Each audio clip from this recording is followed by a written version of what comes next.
bags and bodies, but don't leave out in a body bag. Looking for raw upcoming talent if somebody asks, do we leave or gotta stay? Or guess it's my decision. Battle rap was underground till I threw it on television.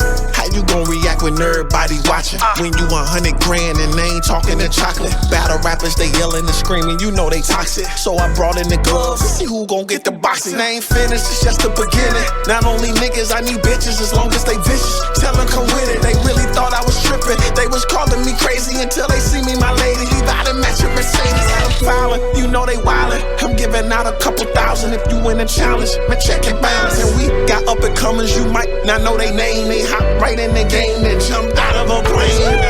But boy, I doubt it. $1,000 on the floor and you get a hour. Let's see who bought it. Circle and watch them crowded. It's on, ain't nothing funny. Man, enough with this talking. Let's see who gon' get the money. And the red light's on.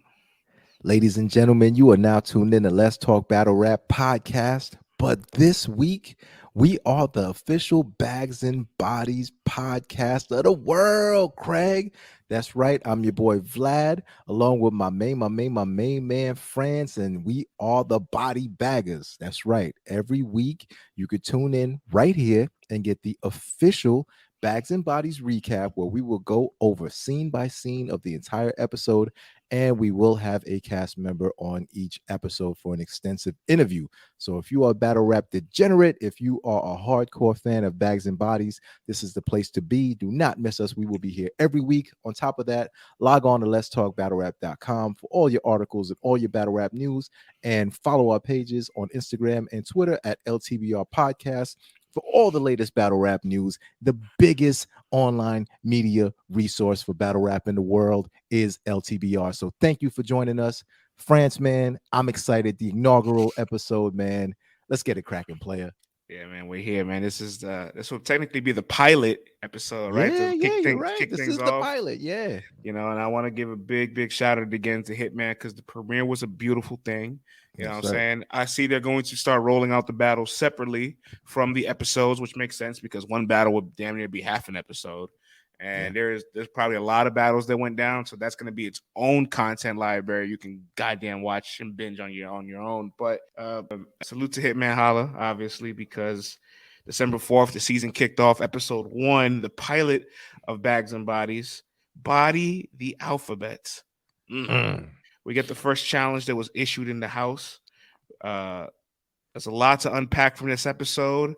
Where do you want to go, Vlad? Do you want to go in order? Do you want to talk about the people that made their appearances in this? We are going scene by scene. We are going to dissect this episode, all right? Yeah. We're going to get all the giblets. We ain't leaving no stones unturned, man. So I got notes.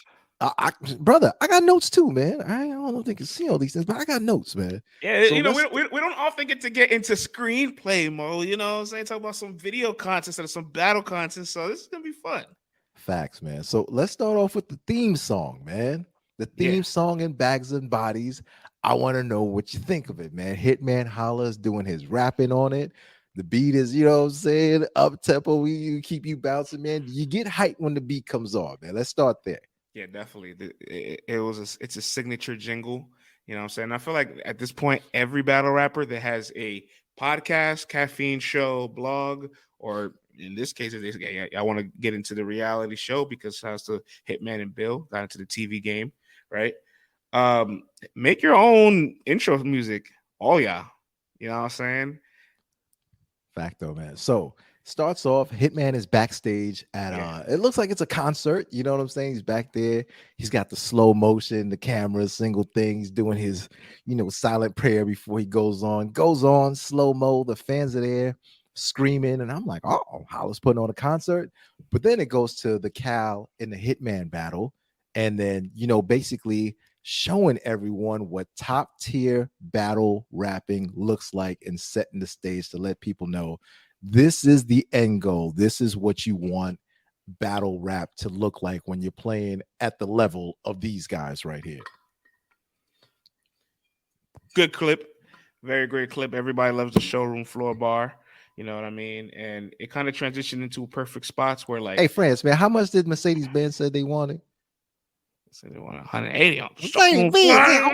$195 to get the AMG on the showroom floor. So it forever lives in infamy, man. All right, Yeah. cut from that. We got Hitman standing by the runway in front of a single engine plane, and he's explaining his passion for battle rap and why he wants everyone to know that this is not an easy job. Because I think for a lot of people who just watch it and just go, why are these people choking? Or why is it so hard to write 3 minutes of raps or 2 minutes of raps and memorize it and get this thing out and do it? Like he's letting you know, like, this is why you're gonna see why this job is difficult. Going on this journey this entire season, you will see why this is difficult. So Hitman's setting up the premise to let us know that this ain't gonna be no cupcake, and you're gonna see why these brothers and sisters deserve that bread that they're getting for these battles that are going on right now. Yeah. Also, let us know that they Yeah. went to 4 cities: LA, Houston, St. Louis, and you were actually in the NY tryouts, man. So let's start there, player. Yeah, actually make a cameo in that scene too. I was like, oh, snap, look at me on TV. You know what I'm saying? You made a couple of cameos. We're gonna get to that. You know what I'm saying? We'll cross. Don't think we ain't see you, player. Hey, we'll cross that bridge when we'll cross that bridge when we get there. Right? Oh, yeah, we're gonna do that. I wish I got a chance to be at the St. Louis one because I heard a lot of crazy stories about it, and pretty much everybody got to. Oh, just everybody just went crazy that day. You know what I'm saying? 'Cause obviously, there's so much more names. Because I look, you saw the contestants that battled at like the beginning of the show, right? Obviously, there was 8 different names that battled that day that couldn't make it into the house. Now you got to multiply those 8 by like another 8 or 16 from all the cities combined, or each city, I should say, that were really good. They just didn't make the cut to be in the auditions. Like he bought everybody to rap to the camera, a 90-second round. And we had a lot of people there that battled, didn't battle, have never battled. And it was a lot of interesting figures there, you know what I'm saying? But that's only for the rapping side. You don't get to really test the personality side. So when I pulled up to the first, I guess, shooting of battles for the auditions, that's the one I got to be a judge for. I got to really like survey everybody outside. Some people were kind of getting ready. Some people were just kind of like shit talking to each other. And nobody necessarily knew yet what Bags and Bodies was going to look like. Right. So it was interesting to see how competitive and how fierce everybody was to have the opportunity to get into something that we did not know what it would be. Yeah, man. Yep. So we cut to that. We go to the qualifying battles. And the first one we see, first of all, it was a different style. It was a pit style, but the crowd was elevated above the rappers. Not something that you traditionally see all the time, like that close. You know what I mean? So you feel like that had any difference? Like, did that make any difference in the ambiance, the way the energy was, transcending throughout the room and stuff like that? Like, do you think that makes a difference as far as how that's set up with the crowd above the battlers? Because that's not something you see that often. Yeah, definitely. And I also feel like it created a perfect like spot tailored for Hitman to watch the battle and feel the energy. And you can see it multiple times in the clips of the qualifying battles for the house. He kind of like ducks his head down, starts like looking at the rapper directly. It's almost as if he forgets he's like the person, the league owner at that moment. He becomes like a fan, like a fan with front row seats. You know what I'm saying? Like this, if you go to a hockey game, this man's behind the glass. Like, you know what I'm saying? Like taking all the energy from the people performing in front of him. And I definitely thought it made for a good dynamic because all those battles that day, Tata, Stafford Porter at LTVR. What are you from, Boston? Stafford Potter, Tata. Yeah. She went to the battles to judge the next day for me. I couldn't stay for both days. Yeah. And she said the energy was like the way I described the energy to her on Thursday night was the exact way she described it to me. So they created an ambiance there. Crazy room. John the Don's in the room. Vixen. Other notable folks in the room. Yeah, Vixen in the room. You know what I'm saying? So definitely people there watching that know their stuff. So definitely a crowd that's in tune. Also seen some faces, that you see throughout battles. I see my man ARP's gunman was there without the yapper. You know what I'm saying? Enjoying himself. I'm like, thank you, brother. Yeah, he was Put there. the yapper away, man. I seen someone who be on, OnlyFans, you know what I'm saying, up in the crowd too. I was like, oh, okay, let's see what's going on here. Hey, I just see it pop up on Twitter. I don't have any accounts. You know what I'm saying, I man? didn't say a single thing, y'all. I'm just, hey, listen. Yeah, everybody I'm like listening, KD. right? I'm just putting it out there. You know what I'm saying? Everybody listening heard my silence, right? All right, cool. I left it alone. I'm just saying, man. I'm like KD. I got to put it out there. You know what I mean? But no, man. But the crowd looked dope. Crowd is definitely very hyped, man. When those, when those haymakers landed, it would look like it was a scene at the Rucker. But I will say that though, being someone who's watching it on the screen, it made for like a great viewing experience, and like it really brought the vibe up. So I definitely dug that, man. But that first battle that they've shown clips of, KD, who we had on, this pilot episode also, versus J That Guy, fire battle, man, fire. Really go back and forth, man. I'm really glad we didn't have to make a decision on that because it would have been a very difficult decision to make. That would have been imagine Hitman having to send someone back from Missouri, man. Like after they flew out to like battle another person from Missouri. I feel like he hedged. I feel like he hedged. I feel like no one's ever gonna admit this, but he hedged it. He's like, you know what? I'm gonna put the 2 St. Louis guys, so I'm guaranteed a St. Louis guy in the house. And if they're both fire, you know what I'm saying? Like, come on in. You know what I mean? Yeah. Because he could have made the battle in St. Louis. You know what I'm saying? So I'm like, boy, they gonna fly me out to ATL just to send me back home. Like, oh man, I can't do that. But luckily for them, they were both fire and both unique. So they both made the crib, which was dope. Another standout line from that man was Banks the God, someone who I've never ever heard of in my life. Where he was saying I could dig a 6 feet ditch in 6 minutes.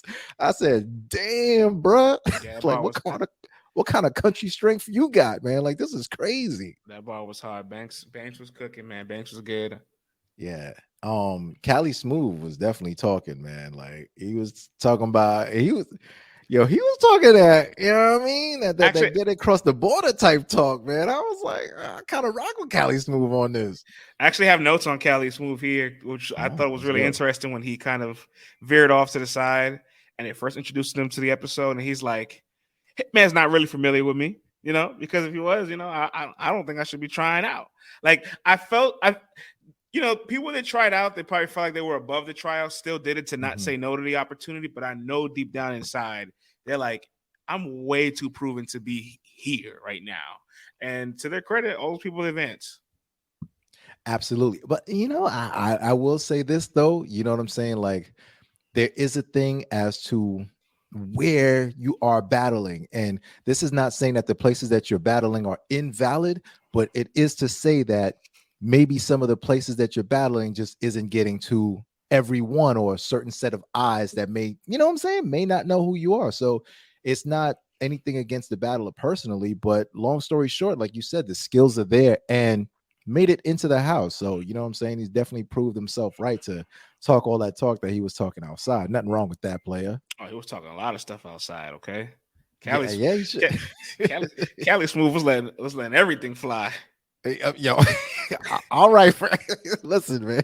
I gotta say, Cali Smooth might be a polarizing figure this season, man, because he has a very ambiguous look. You know what I'm saying? He could be this, he could be that, he could be that. But the ninja stars be flying, boy. And I'm like, those who may not know what his cultural background is might be taken aback by it. But rest assured, you don't say he is part African American, but that hair might fool you. That tan might fool you. So I get it. So just be prepared, y'all. Like, but I really might be a culture shock. But as much shit talking as he had in him, he never was not smiling. No, not at all, man. I think he understands the game. He's been around long enough. And not only that, Cali Smooth, he does move around and like performs a lot, like his music and stuff. Like he's actually like popping, you know what I'm saying? Like he's a popping dude. So it's not like he doesn't get love from his music and, touring and traveling around the country and stuff like that. But, battle rap is a different beast. You know what I'm saying? So it forgives nobody. It's friends to none of you. Yeah, you know what I'm saying. The next person though, man, Yogi, his story was captivating, dog. You know what I mean? I was ready to get to Yogi's story, man. I'm sorry, Francis. If I'm hogging up the notes, man, please let me know. Drop some of your notes because I don't mind putting my phone down and just listening to it. So far our notes are lined. My very next note was Yogi, and I'm happy you mentioned it because I had never seen this brother prior to this day. I mean, Have I heard of his name? Have I seen on the flyer? Probably. You know what I'm saying? Have I come across him at some point in time? Maybe, but nothing ever sticked to the point where Right. this was definitely my first time watching them in person. And I'm just like, this guy is an amazing writer. You know, we talked about it 3 months ago when you first came back, right? To the pod about my experience out of Bags and Bodies. Yeah. And I was telling you about Yogi back then. I was like, bro, I've never seen this guy. His pen was crazy. And you only got a glimmer, you know what I'm saying? Only a taste, not the full thing. Hey, yo. Watch your mouth, falls. Yeah, we only got a taste of Yogi, not the full round, you Hey, know. he doubles down on it. Come on, man. I'm gonna cut this episode off. No, but that clip that he showed, I was like, man, Hitman and John pulled me to the side after judging that battle, and they both said Yeah. he has top tier level writing. Like Mm. that's the kind of compliment they gave his pen. Now, France, you just covered the battle rap side, right? Can we Yeah. cover the reality side? Like the thing, Absolutely. like his story is kind of crazy. First of all, Yeah, he got into a boating accident yeah. and was on life support for 3 days and Mhm. forgot all his memories for months. Like, It took him a long time to start talking and walking again. yo, son, that's wild. Like, and there's still a mystery as to what the boating accident was, because I'm sitting there going, well, like, well, what happened? You know what I'm saying? And this was like the first time that they really introduced someone before the actual battle. So, like, okay, I didn't know him, but it's pulling me in, and I'm like, all right, now that you've given me the story there, you know what I'm saying, the tearjerker, now you better have some raps, you know what I'm saying, like this was like real American Idol style. And I was like, okay, now you're introducing me to folks and getting me into their stories. And I was like, damn, son, like that is a wild story, taking you months to learn how to walk, talk, and memory gone, like bananas. Did you like the introduction of Yogi, and then also that you like the bars as well? No, absolutely. Yeah, it matched up. I'm like, if you're giving this dude this kind of intro, like, you better be dope. You know what I'm saying? Like, you give me this kind of lead up, and this dude is boo boo. Yeah. I mean, like, what are y'all doing? So, no, man, it was definitely fire. And salute to him. And he said something that was like real dope, where he was like, he saw videos of him battling in the past and was like, I don't remember that dude, but that dude got a whole lot of passion, and I can't let that dude down. And I'm like, what in the Danny Myers parallel universe is going on right now? But specifically, he said dope, though. when he got his memory back, he remembered that that's something that he wanted to do. Right, yeah. Like being able to disconnect from your memory, like having that much loss, and somehow scary, finding man. It's terrifying, but also finding some way to get reconnected to an established passion that was there. Yeah, that's even more crazy. Yeah. Bananas, man. But salute to Yogi, man. He was dope. He made the house, man. I'm looking forward to seeing what he has to in store for the rest of the season. Then they cut to the ladies, friends, the ladies segment. You know what I'm saying? Yeah. Talk about the ladies segment, player. Hey, man, Tata got to judge Tata got to judge the ladies' battle, so she was really excited. She had been telling me about how Hope Trilly got crazy. They cut to a clip of Hope Trilly, and she, Hope Trilly is a heavy pen with a lot of comedic timing and humor to her, but she's still working on her presence, her projection as far as the way she's able to deliver her vocals, right? Yeah. To like establish herself in the room, and her performance. And so when she had that bar by Rock Lee, and then Rock Lee came to the front and she repeated it and did the Rockaway bar, there's like this big glimmer of like a smile that like just showed how like loose and comfortable she had gotten with herself, and everybody erupted. I'm just like, oh yeah, Hope's gonna break out this season. She's going to week by week get more and more and more comfortable in her skin, and I seen it from just that moment there. Loved it. France, man, that moment warmed my little battle rap heart, because Hope Trilly is one of these pins, you know what I'm saying? And a lot of times when you have people who are pen heavy and rely less on performance, sometimes they can get very, very, very comfortable in that. And sometimes it can almost make them captive to the fact that they're not major on performing. So to see her write that performance bar that wasn't necessarily a super brain buster kind of bar, you know what I'm saying? But when you add the performance and the charisma and the little shimmy shake and stuff, and the crowd goes crazy. France, did you see the look on her face when the crowd went crazy? Bro, Okay, like she broke out into like a let's go like moment, listen, just threw man, her arms in the air. quintuple entendres ain't gonna give you them kinds of feelings, adrenaline rush, Mm, or reactions. Okay, so mm. you can write all the complicated stuff, fine, but you gotta sprinkle some of those in there. And it was dope to see her do that and add it to her repertoire. And I hope she adds more because I know she's not gonna forget about the pen. You know what I'm saying? But it's always satisfying when these pen people like land one of these big performance bars and go, oh, it works. Yo, man, you can see it in their face. Like, I want to do this all the time.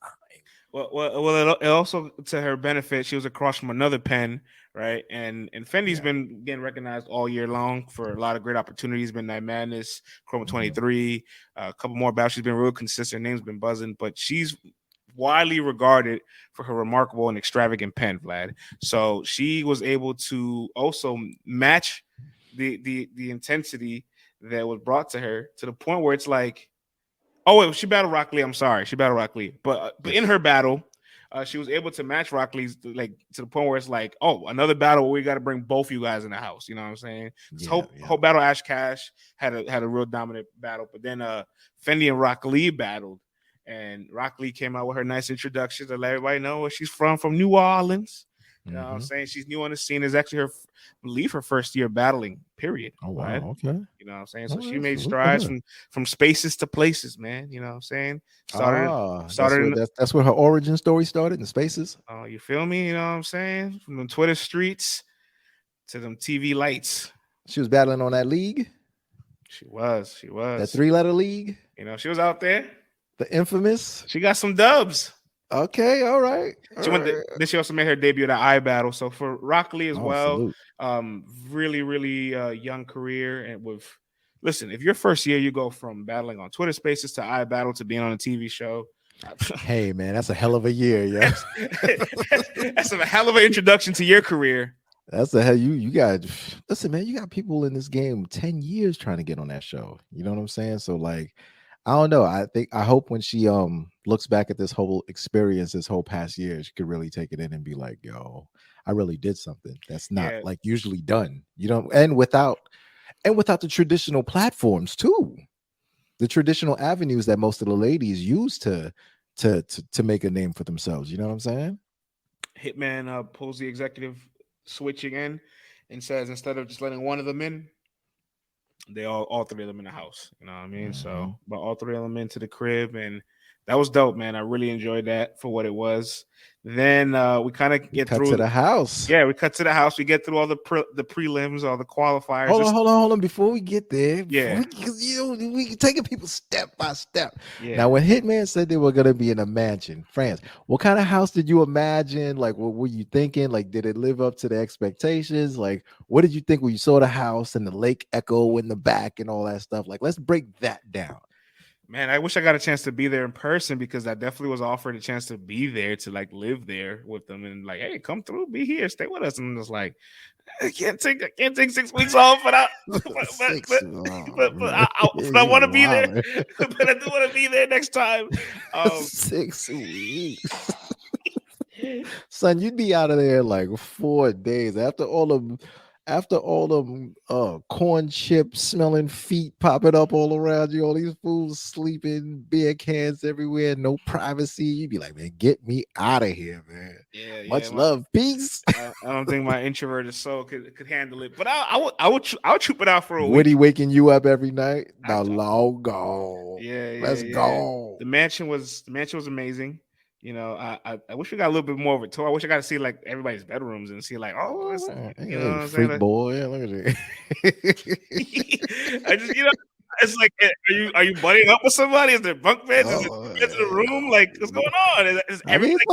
Hey, listen, it's only the first episode. You know what I'm saying? Take it easy, Poppy. You know what I'm saying? Take it easy. You know, they still got to go out. They are in Atlanta. You know what I'm saying, man? Yeah. Like, Freak Nick used to be in Atlanta, you know what I mean? So who knows? Maybe we will see what's popping. But I do agree with you, man. Like, first of all, it was a brown, big old brown brick house, you know what I'm saying? 3 levels, massive. And I was like, man, is this gonna be like the Flavor of Love house? Like, is it gonna be like plushed out or weird or like extra rapidy rap? But no, it was just a well furnished, like, home. It looked like someone could actually like live there and it's not just rented out for videos and stuff like that. So I was like, all right. I was impressed. And a lot of nice cars outside too, France. Mm-hmm. I saw a G Wagon. Mm-hmm. I saw an R8 out there. You know what I'm Mm-hmm. saying? I seen a Mercedes Benz out there. You know what I'm saying? Straight off the Like, showroom floor. I don't know if it was fresh off the showroom floor, but you know what I'm saying? But there are a lot of hot whips out there. I was like, okay, these boys pulling up nice, man. Nice. So salute to Hitman. You did get them in a proper mansion, and it wasn't just like, you know what I'm saying, a regular home that had like 4 bedrooms. You know what I'm saying? So salute to that. They're doing it big over there at Coastal Rain TV. By the way, that is where you can go watch the episodes, coastalrain.tv. And if you want the app, go get Coastal Rain TV on all your iOS and Android platforms, as well as Roku and all that other good stuff. Now, France, man. Yes, Hitman's sir. holding the powwow, laying down the ground rules into the house, man. What'd you think about Hitman taking the head coaching role, letting them know this is how the house is going, and laying down the rules, man? Let's talk about some of the rules for the battles and the crib in general. Yeah, I really enjoyed that part of the episode where you got the chance to see all the people that like were qualified to be in the house without having to go through the contestant period, right? Going through the prelims of bags and bodies. So then you see a couple Yeah. faces. You see the McMyron, you see J2, you see Prestavia. And Hitman's pretty much describing like the challenges that they'll be doing in the near future in the house, right? And still for them, the battlers, they probably can't envision what this challenge is like or feel it. You know what I'm saying? They have no clue. Like they're being told what's going to happen, but they still probably have no idea what exactly is going to happen. But it was intriguing when he did say the only way you could get out is when you have to battle somebody. You're gonna know you're Right. gonna battle somebody. You're gonna have about, I think he said 2-3 days, right? Like you have like a Monday, you guys will battle on Yeah. Friday, so you have 3 So if days. they pull names out of a hat to make it Mhm. fair and unbiased on a Sunday. If you get pulled on a Sunday, you battle on a Thursday. If they pull your On names on Mondays, Monday. then you battle on Fridays. Yep. And like Fran said, the only way you can get kicked out of the house is if you lose a head-to-head battle and not by losing any of the tasks or assignments. So, more comforting to know that you're either going to die on a Thursday or Friday and not a Monday, Tuesday, or Wednesday. What I'm saying? You You know what still got a few more days to enjoy. You know what I mean? you know what days are actual real business days for you. And salute to Hitman. Gave us an incredible drop. You know what I'm saying? Shout us out, Oh man, you incredible might have media. to play that for people, man. Yeah, Shit. yeah, we definitely got a clip. We throw that in there. Bam, put the clip. Bam. Cool.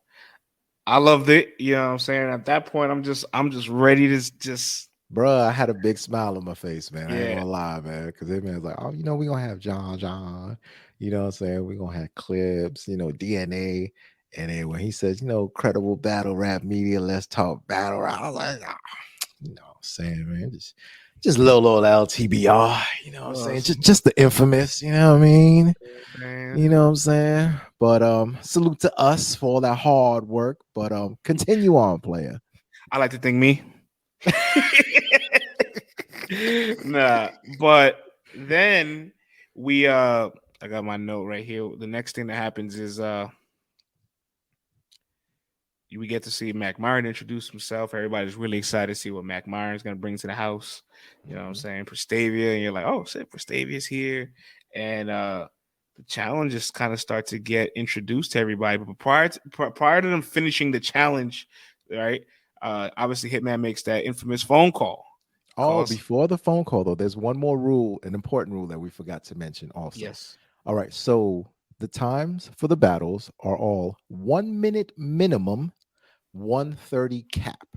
If you rap under 1 minute, you will Yeah. be penalized. Yeah. If you rap 1 minute and 31 seconds, you will be stopped. So Your sweet spot is between that 1 minute and that 130 cap, and that's for all And battles. you know what? That's something. That's a detail that Hitman had like put out way before he even knew who was going to be on the cast. Like he Mhm. wanted the rounds to be 90 seconds for the sake of making it digestible for an audience, a TV audience. Yeah. And I'm glad that they were able to establish that, and all of them agreed too.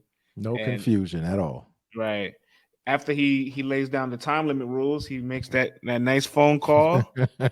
Charlie Clips is like, "Yeah, I'm in day." Are you in Atlanta? Because I'm in Atlanta.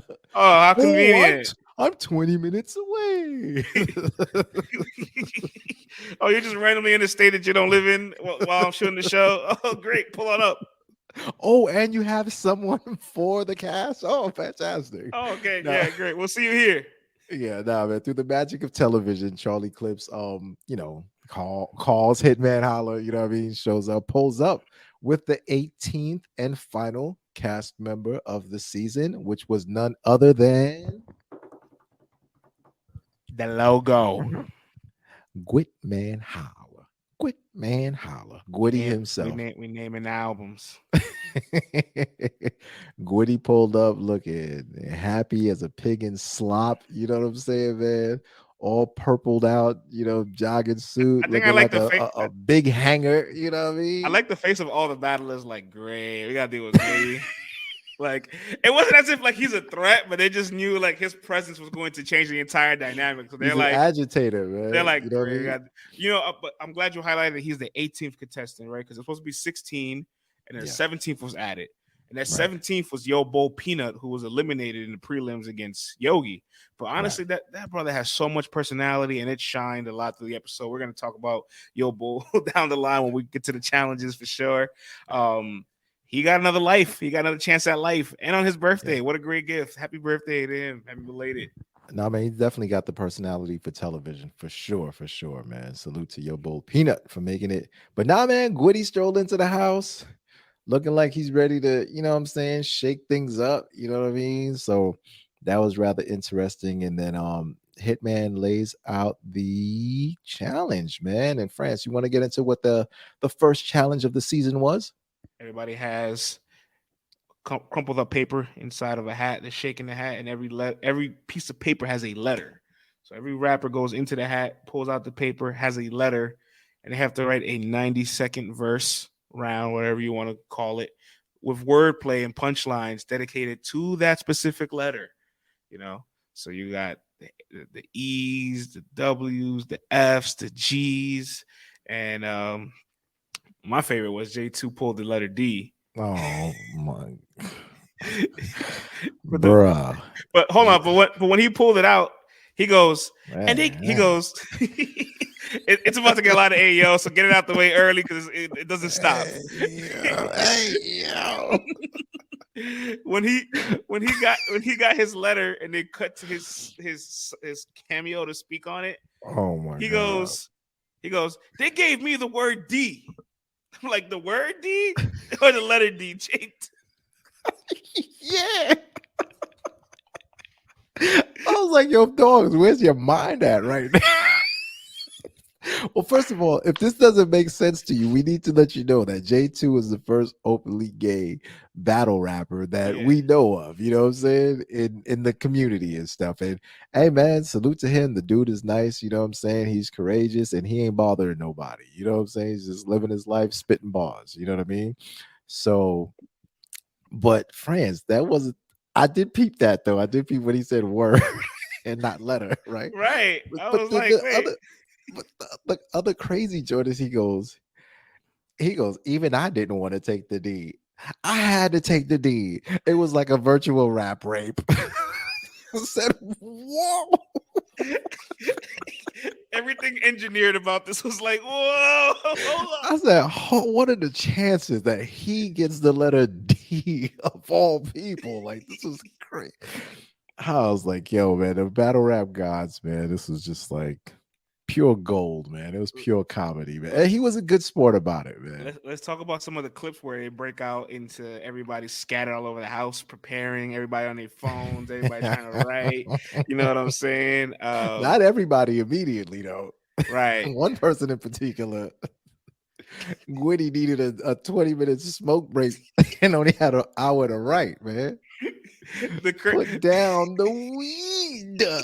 Get to the writing, yo. The best part about it was he's down to his last 20 minutes. He's like, I got 20 minutes left. I'm about to roll this and then run through my shit 8 times. I'm like, you're going to take 10 minutes off top from rolling and smoking it.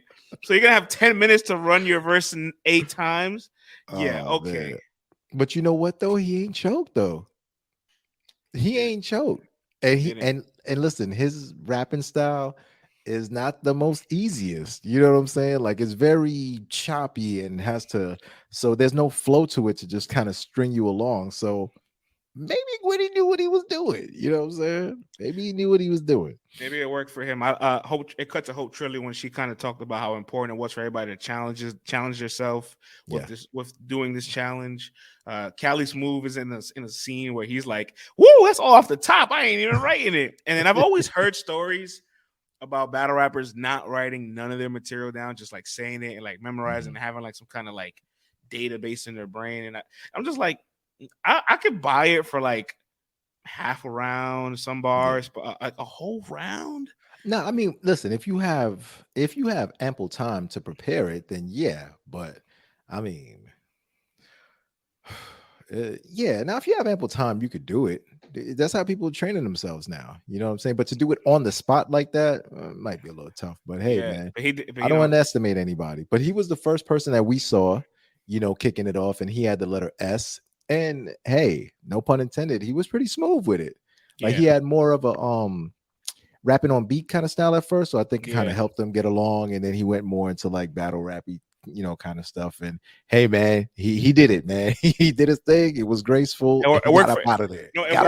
It worked for him. It worked for him. It's just unique because everybody's preparation process is different. So I'm sure for all of them, because that's their first challenge, it must be trippy to them to be so close to somebody preparing so differently than you for the exact same type of content that you're doing as well, right? So like that must have been a real weird experience for all the battlers.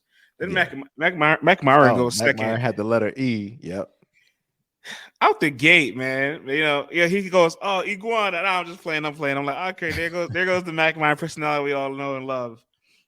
But then he fucks up in like his first bar. He never really got it together, got it back, and didn't. And it's just like, and then he ended it like Crash Bandicoot. Kid. Like I promise you, if there was like betting odds to all these people in this house, like Mac Myron would be one of the highest favorites. And he did that. I was like, I expected more. He made a lot of cameos where he just couldn't help just flick his tongue at the camera. And then humping the pool table. That was kind of wild. That was very wild. Hey man, that's Pontiac City, my baby. You know what I'm saying? Like, kind of wild up there, man. Prestavia, I'm sorry, go ahead. I was gonna say Banks. He spoke about the challenge, and I feel like he didn't want to be all the way honest. He's like, I won't say it was difficult, but it was different. I was like, you can call it what it is. It was hard. Half the house struggled. It was hard. It's okay. Nobody said it would be easy. I'll tell you that much, man. Right. Prestavia, I wrote down solid performance, hiccups throughout, but the material was solid for 1 hour prep. And she had the letter G. Yes. You know what I mean? Like the material was solid, but obviously mad hiccups throughout it. You expect that, but I was like, okay, you write that in an hour. That's not bad, man. Fendi had the letter T. Yo. All right. So the pen is there, man. She had this bar that I wrote down. What starts with T and ends with T? Teapot. Because with every line, there's a bag attached, and I'm dipping with it. And I'm leaving you in hot water. And I was like, oh man, I love the little, the tea bagging scheme and all that. You know what I'm saying? Like, I thought that was pretty dope.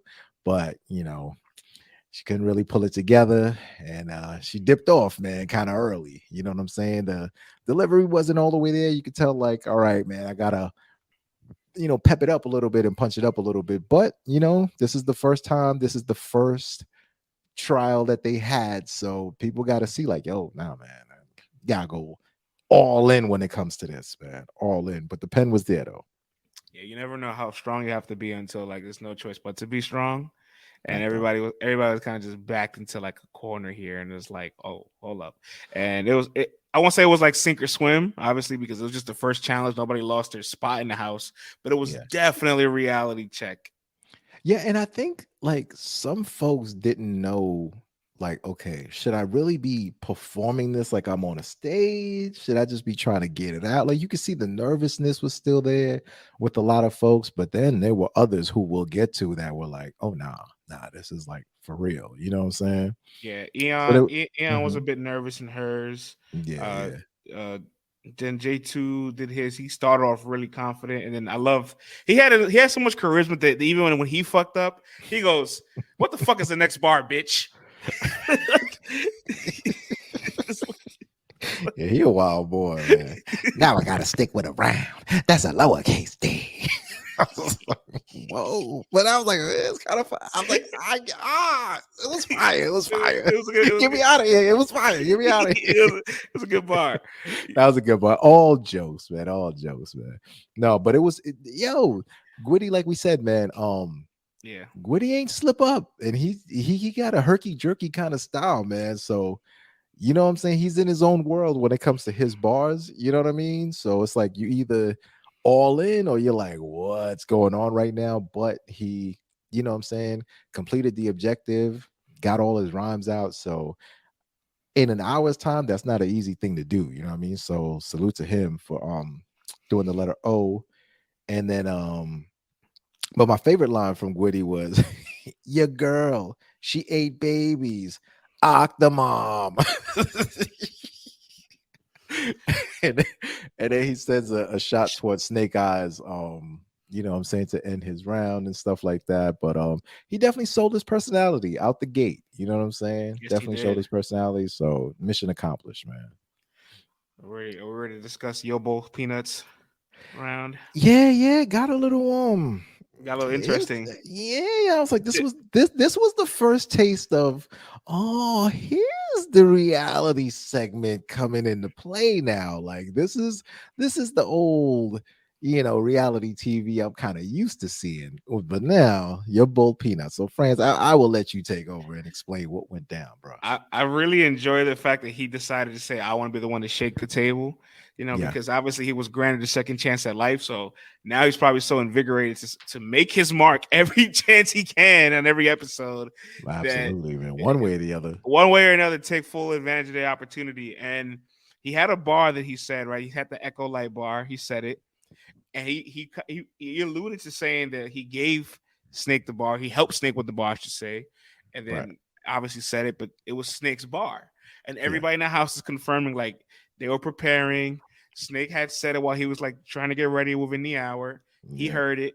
And then the camera cuts the bull. He's like, yeah, I helped him. I showed him how to make it illa, but hey, I mean, what can you do? And it was such a genius move by him because it's like in regular battle rap, we would hate that, right? We wouldn't expect it, but in that moment, it's like he gets the reaction for it. He puts on a good performance Right. for it, and now Snake is stuck with, oh, I have to A bunch explain. of salt. He left him with a bag of salt. Yeah, like he had to like sit there and really explain, like, oh, well, look, he did this to me. He's a sucker. He's a snake. And it's like Snake got snaked. At that point, He's a real snake. So.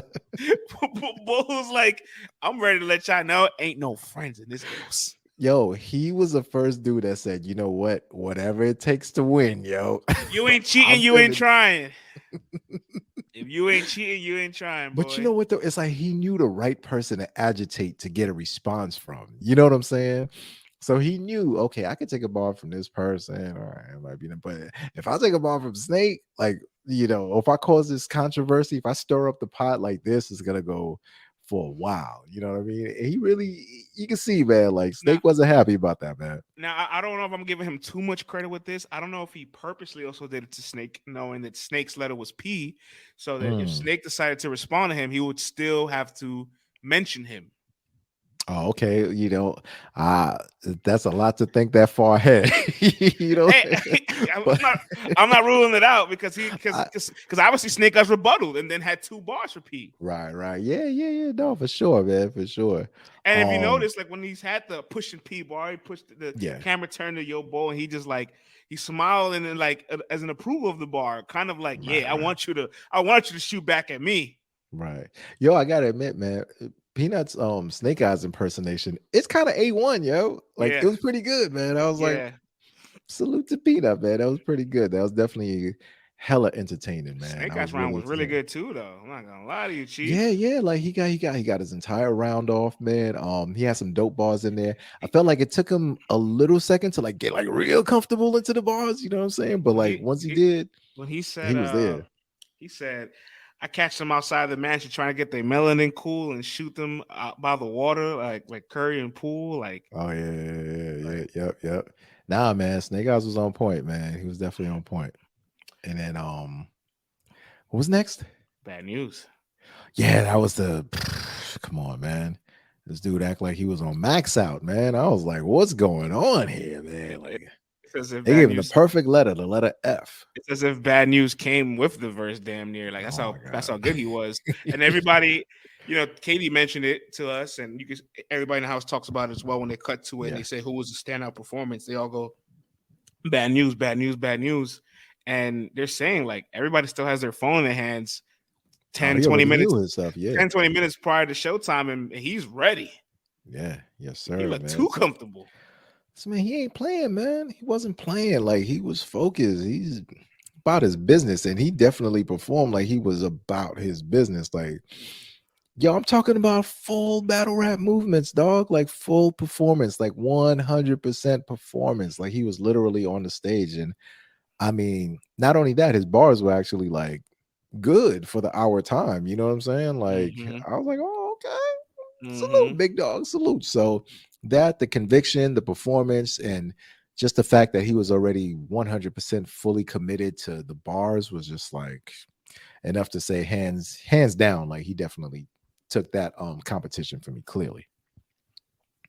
Yeah, the 2 people got to win the competition, right? So Snake Eyes and Bad News were the 2 people that won the first challenge. What a great Easter egg for a couple episodes in the near future, right? Oh, Yeah. here you go with your stats.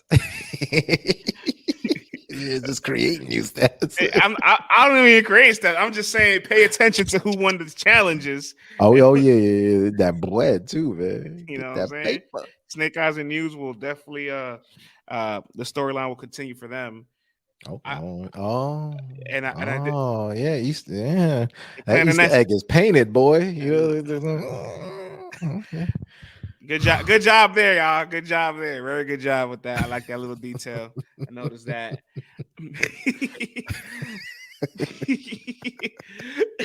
Yo, TV production ain't shit, man. Like, they film everything, but conveniently don't have Peanut and Snake Eyes while they were creating while Snake Eyes was spitting the bar and Peanut was like, you know what I'm saying? So Right. without the video evidence, now it's like, you know what I'm saying? He said, you know what I'm saying? So salute to the editing on this joint, man. Yeah.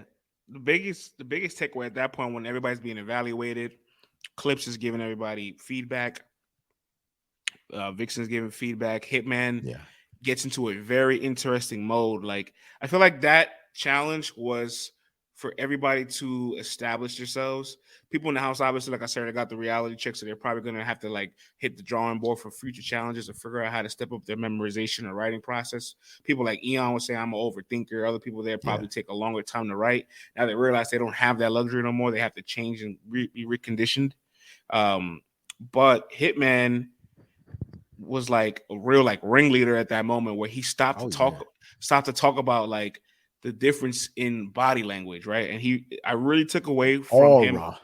Yeah, I really took away from him trying to deliver the fact that working on your aura and confidence, it showed in your posture. I remember when I was in college. Damn, this is already 11 years ago. I took a speech class, and in the speech class, they talked about symbolic gestures that are attached to like the spoken language of how people process messages being delivered to you. And there's 3 ways it's talked about. It's symbolic, where you are including obviously numbers and positions and gestures. There's descriptive, where you're trying to express an idea or a movement, right? And then there's emotional, where you use your suggested gestures to imply feelings and invoke emotions from the audience, right? And that was on full display when Bad News got on there. Like, he hit every single cylinder, and everybody was like, this is the guy to mess with in the house. And then it also showed when people like Eon and got up there and choked right away, but also McMara got up there and choked right away, but they both look very differently when they were called to the stage. So when Hitman's delivering this message about confidence, aura, and posture, I feel like everybody just soaked that in and realized, like, even if I'm not prepared, I will never again after today's show that I'm not prepared on my face. Right. Just perform your unprepared material like you know it, and with full, like, with full emotion. You know what I'm saying? Like, if you're gonna mess up, you might as well just go all out. You know what I'm saying? Yeah. But it's to what we were talking about the other day with Klutz versus Loso. You know what I'm saying? And Klutz, very gifted writer, but I was saying that he has to step his presence up. Like, that aura needs to be felt. You know what I'm saying? Like, sometimes you got to get more experiences and, and travel and meet other folks and really get that full confidence up to deliver, this well-crafted material, like, wholeheartedly. You know what I'm saying? So that speech was a gem that I hope that a lot of people take home, because it's not just what you write, it is about the entire presentation, and people can feel the energy coming from you. Battle rap is a communication art. All right, when you're on that stage, you're trying to evoke emotion, and you're trying to maintain the attention of the crowd, and you're trying to entertain them all at once, and that's not easy. And if your aura is not there, or if it's slacking, or if you're not letting that confidence off, you already lost the crowd to begin with. And that's all that Hitman is saying. Like, you have to come out there fully confident, with your full vibe, with your full presence, your full aura, and make people feel your bars, not just say your bars. They have to feel your bars, man. Listen, it couldn't have been said any better than that. And at this point, like, fake it till you make it. At that point, sell it how you can, because everybody is being challenged in that house to the point where you probably realize after the first challenge, okay, I don't really have 100% of a leeway to choke, but if I bump over a word, but I'm still fire, keep that aggression and confidence in performance, they'll still rock with me. And J2 showed that, I think, because obviously he started off really good, lowercase d, and then forgot his line and was like, and then he forgot his line. All the letters to choose. I mean, but specifically his, because I know. He started confident, messed up, and in And his then mess ended up, confidently. and in his mess up, created humor for his fuck up, where he's like, what the fuck was the next bar, bitch? And everybody laughed to kind of buy him time. But then, like you said, ended confidently. So, like, everybody kind of messed up, but there's a way to recover, which isn't available in a normal battle. So that probably is why in later episodes, you'll see everybody get sharper for the challenges after they realize that. And now you want to know what's interesting. So, like we said, J2, his bars were good, but, a little choppy here and there. Peanut, I felt like the bars could have been stronger. You know what I'm saying? But he delivered them like, yo, this is the fly shit right here. You know what I'm saying? Like, you gotta mess with me. And I'm like, he delivered the second half of it too, the Ku Klux part, like that part. Oh, yeah. Like, yeah. Now that part was dope too. And then, once he got to the Snake Eyes part, the we're here by Lake Echo. There'll be so many bodies in the lake. You can hear the echoes from the lake or whatever. And I was like, oh, he got me too, man. I was like, oh, that was fire. But you know what I'm saying? But like I said, his bars could have been stronger for like the first 3/4 of that. But he delivered it like it was the smoothest thing ever. So it's like, you gotta balance this thing out, Yeah. Let's start to explain a little bit of another challenge in the near future, kind of like a 2-on-2, where like you have to like make sure that your individual performance is also sharp as well. It was a bit, I'm not gonna front. I think everybody in the house let's get confused. They all ask questions, and me on my couch as I'm watching it, I was like, wanting to ask the same questions too. I'm like, wait, what? And one thing about like the challenges that are presented that I thought was interesting, I see this from the premiere, and I'm saying this now after it's episode 1 of the season. When it's described to you, it doesn't click or register in your brain right away, and it's hard to visualize what exactly are you trying to do. And it Right. isn't until they go out and try to create whatever this challenge is in their mind, and you finally see it, it comes to fruition. You're like, oh, that's what this would look like if copy. Got Right, it. right. Nah, man, but overall, man, fantastic pilot episode, man. Had a I had a great time watching it. It was dope. Yo, I can't lie. When I first tried to watch, I thought I clicked on the KD and J that guy battle, thinking this was the first episode. I'm like, hold up, man. Like they just gonna get into this and just have these two battle. Like this is the episode. I was like, your phrase, what's going on here? And you're like, no fool. Like, look around, the episode's here. So I was Yeah. like, thank God. But I say that to say this. I was very happy that I did watch the KD and Jay that guy battle because it's a really good battle. So when you go on Coastal Rain TV on coastalrain.tv and you subscribe, like go check out the battles, man. Like the battles are dope too. So you can, because you're not gonna see the entire battle throughout the season. Obviously, it would take way too much time. But this was a battle worth watching. So definitely go check that out also in the contents tab, man. France, man. Any other notes about this episode, man? Anything you want to talk about? Anything we left off the table? I think we covered everything. But we can end it like this. Did you have a favorite scene? Oh man, favorite scene. Let me. I won't say it's the favorite scene, but I gotta say when DNA pulled up with the Sergio Tashini and stuff and the shades, I was like, yo, because when Clips kept saying, come on, champ," I thought he was gonna pull a prank and have DNA come out and like just like straight up battle somebody or whatever. But then DNA showed up looking like one of like John Gotti's old like money collectors or something like that, man. I was like, yeah, where this dude pop up from? But overall, man, I do want to say my favorite part though was Charlie Clips is pep speech to everybody. Like, I don't know if you've been watching lately, but I saw clips on with DNA and Suge, Yeah. and it was a really dope like meeting of the minds because these guys are, I mean, like s- I can't even describe like what they mean to the game at this point, being that we're like 12, 13, 14 years in and the amount of work that they put in. But just to hear the focus on Charlie Clips and to hear that advice that you are getting from a goat, a legend, all-time battle rapper, like, and he's seriously dropping these jewels to people now. So I hope that people are paying attention to what Clips is saying and they really take heed to it because he's dropping some real gems on the show. My favorite part is really when the battlers are dropping gems that not only the battlers watching or participating in the show can learn from, but that all battlers can learn from. I guess I'm the toxic TV guy because I Yeah, really yeah. enjoyed Peanut describing why he stole Snake Eyes bar. And I love like everybody, Mac Meyer confirming it, Snake Yeah, Eyes yeah, complaining about it. yeah. That was my favorite part of it because it's like everybody's trying to like stack these Jenga blocks and like not let it fall, and then purposely Just like kick them over. he just kicked it. He just kicked it over, and then try to be like, hey, it wasn't my foot. Look, he's the one that's closest to it, you know. Yeah, And yeah. he started something there, and it's going to create a domino effect of people now like having an eyeball out for him. So I can't wait to see how he handles this.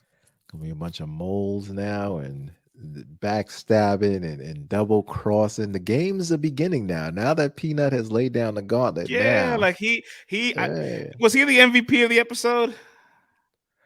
I think he made himself most memorable. Okay. You know what I'm saying? Like Bad he News was the definitely. MVP was his performance, Oh right? yeah, yeah, yeah. He was off the charts, man. Like he was crazy. Yeah, But rapping wise, Bad News.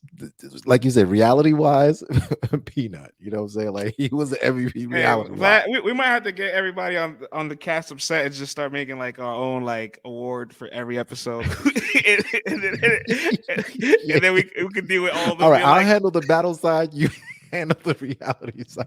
and then everybody be like, oh wait, what about this scene in But this? what about the threat? But what about when I had that scheme? I'm like, oh man, nah.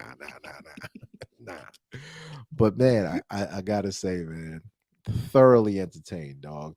And this is not an easy task to pull off. Like to have the sound quality be consistent throughout the episodes, like to have the visuals be consistent throughout. I want to shout out Ruin Your Day.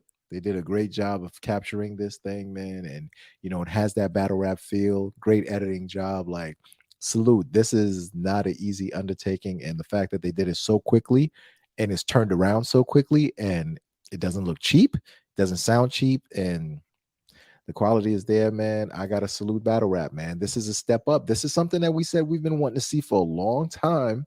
And now it's finally here. It's here, dog. And like it's here every Sunday. I'll say it's definitely delivered. I can't wait. No, absolutely. So now this drops every Sunday at midnight. So now I gotta watch Bags and Bodies along with BMF. No, that's on Fridays now. No, Power is gonna be Power. So that's gonna be Bags and Bodies and Power. When am I gonna get to fall asleep, friends? I'm be falling asleep at like 3-4 in the mornings on Sundays now. Man. It's about to get ridiculous, dog. Hey, listen, man. You just wake up in the afternoon, maybe take a clap nap and sleep a little bit longer. You have no energy by then, kid. Wake up at night and we'll record all over again. And then we'll do the episode all over again. We'll record. Nah, man, but man, I want to thank everyone who's been rocking with us this evening, man, or this morning or this afternoon, whenever the hell you're listening to this, man. Thank you for tuning in to LTBR. We take none of this for granted. We appreciate y'all following us for all the news and the stats on Twitter and Instagram. And we appreciate all our hardcore Day One podcast listeners and all of the new people from Coastal Rain TV and the Bags and Bodies family, man. You know what I'm saying? We appreciate all of y'all checking this podcast out. And like I said, this podcast will be dropping every week. We're thinking of dropping it on Tuesdays. So if that works for y'all, let us know at LTBR Podcast on IG and Twitter. Hit us up, man. Leave us some responses. Let us know what you think about the episode. What can we improve on? We're not bigger than the program. You know what I'm saying? Like, let us know what you'd like to see in the future. And if you guys have any questions, please, man, hit us up or just hashtag ask LTBR, or hashtag Bags and Bodies LTBR. And let us know, man. We'll get to we'll ask everyone your questions. And to put the power back into our supporters' hands, if enough of y'all feel like, Tuesday's too long, we're trying to give y'all a nice little 24, 48-hour window to catch up on. You might have your own shows to watch. So you can watch it Sunday, you can watch it Monday and get this on Tuesday. But if you are itching to hear somebody talk about this show on a Sunday afternoon, maybe we could all do it together like a family, and we would take some messages from the chat or something. If that's something y'all like. Hey, if y'all really want it, man, let us know. You know what I'm saying? So before we get out of here, I want everyone to log on to Coastal Rain, CoastalReign.TV, or download the app on your phone or whatever service you got on your TV and support the culture. And log on to letstalkbattlerap.com for all your news. And man, look, you see France with the fly hoodie, you see me with the fly hoodie. You want a little something, just DM your boys. You know what I'm saying? We keep you fly, man. You know what I mean? So we will see you guys next week, man. France, I can't wait for episode 2, player. Me neither. Let's get it. All right, y'all. This is it. Peace. Yo, ladies and gents, man, welcome to Let's Talk Battle Rap. I'm your host, Vlad, along with my man, France. And we are tonight the Body Baggers, all right, man, because we will be reviewing Bags and Bodies. Tonight, we have a very, very special guest on our very first episode. We have none other than St. Louis's own, a rising star, a man who's been in this game for a while. Personalities through the roof, man. He's making his name and taking his claim. Ladies and gents, please welcome KD. KD, what up, player? What up, though, man? How y'all feeling, man? Y'all good, man? Before we get started, man, can everybody go follow me on Instagram? I'm only KD. Go follow me on Twitter. I'm only KD, man. I got that from Mac Myra. Shout out to my nigga Mac Myra, man. He say that regardless of where the fuck he at. Yo, follow me on Instagram. But that's actually a good idea. You know what I'm saying? They say it so many times to where they do it. Yo, friends, look at that media training already, man. It's already kicking in. 5 weeks, man. These guys like, by the way, man, I got a Shea Moisture and a beard balm, and you guys can find me. Yeah, nah. Ladies, I got an gets eyebrow handy. threading booth. You can come see me. You know what I mean? And that's what they gonna listen to. You know what I'm saying? Like you gotta plug it in at the right time. You know what I'm saying? Hey, yeah, for sure, man. Yeah, man, get this guy KD a Manscaped sponsor, man. You know what I'm saying? Make your testes your besties. That's manscaped.com/KD. Hey, I'm actually working on a website to get all my merch and all my battles and shit like that to where, you know what I'm saying, I actually got something everybody can go check out and see, you know what I'm saying? Now you got to, man. But KD, man, the first episode aired December 4th, 2022. Mm-hmm. How does it feel watching we saw the preview, we saw the red carpet and all that. That was fantastic. But now you're home, the episode dropped. What did it feel like to actually sit back and just watch it? A, as you, KD, and then B, just as a battle rap fan. What did it feel like watching this final product?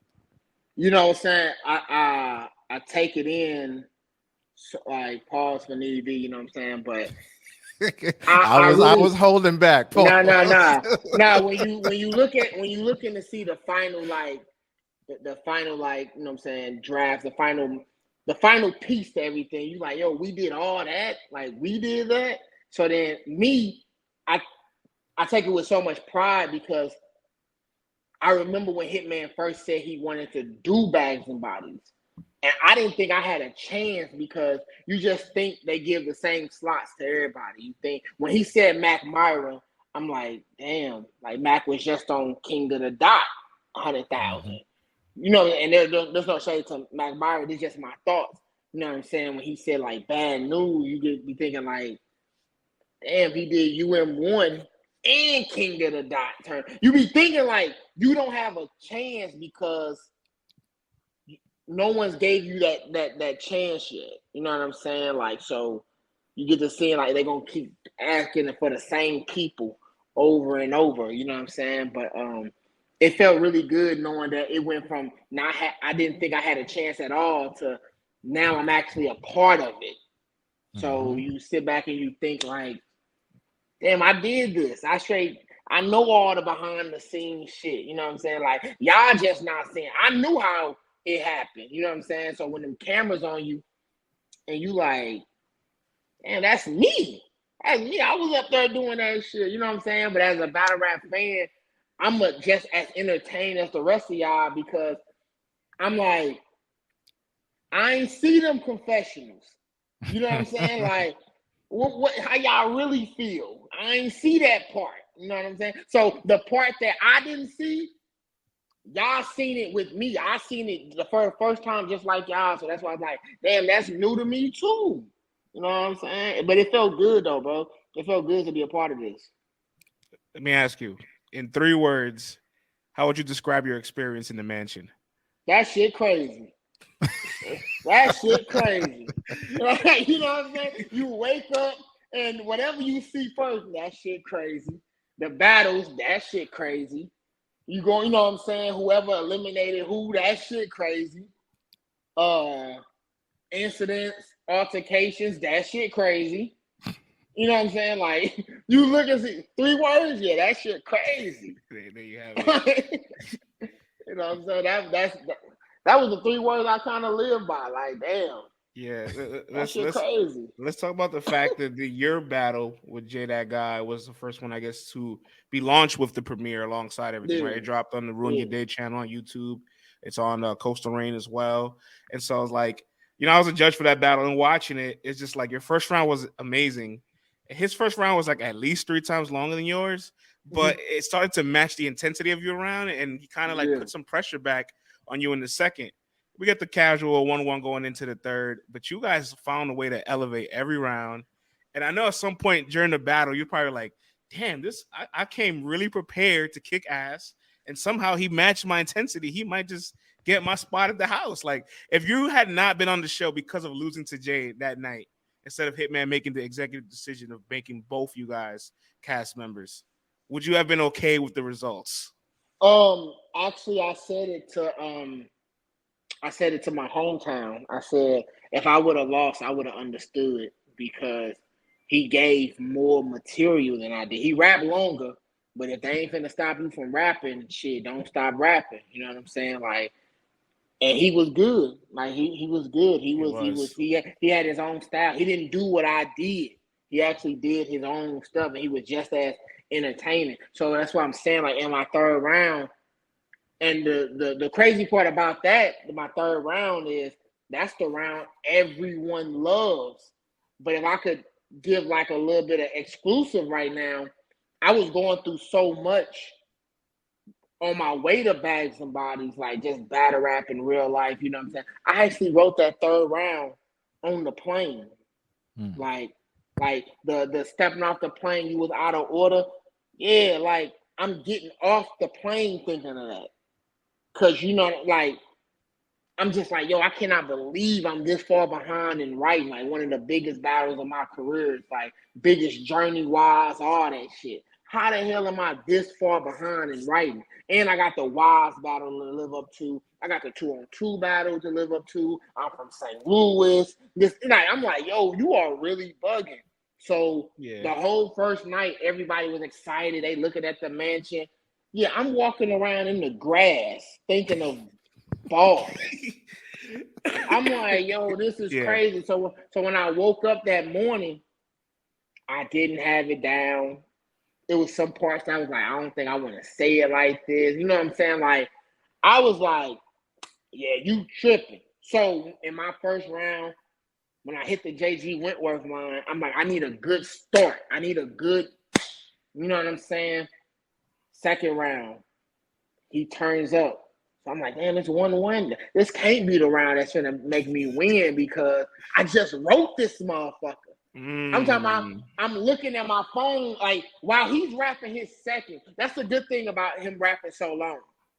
I utilize his time to look at my bars so I can, like, know, okay, you got 4 minutes over there? Cool. So I'm gonna go over this shit in my head as long as I can while you're rapping. You know what I'm saying? And I wasn't even gonna rebuttal until he said something. I was just like, hoes? Well, you know who the fuck I am? I'm on camera. I can't be saying that.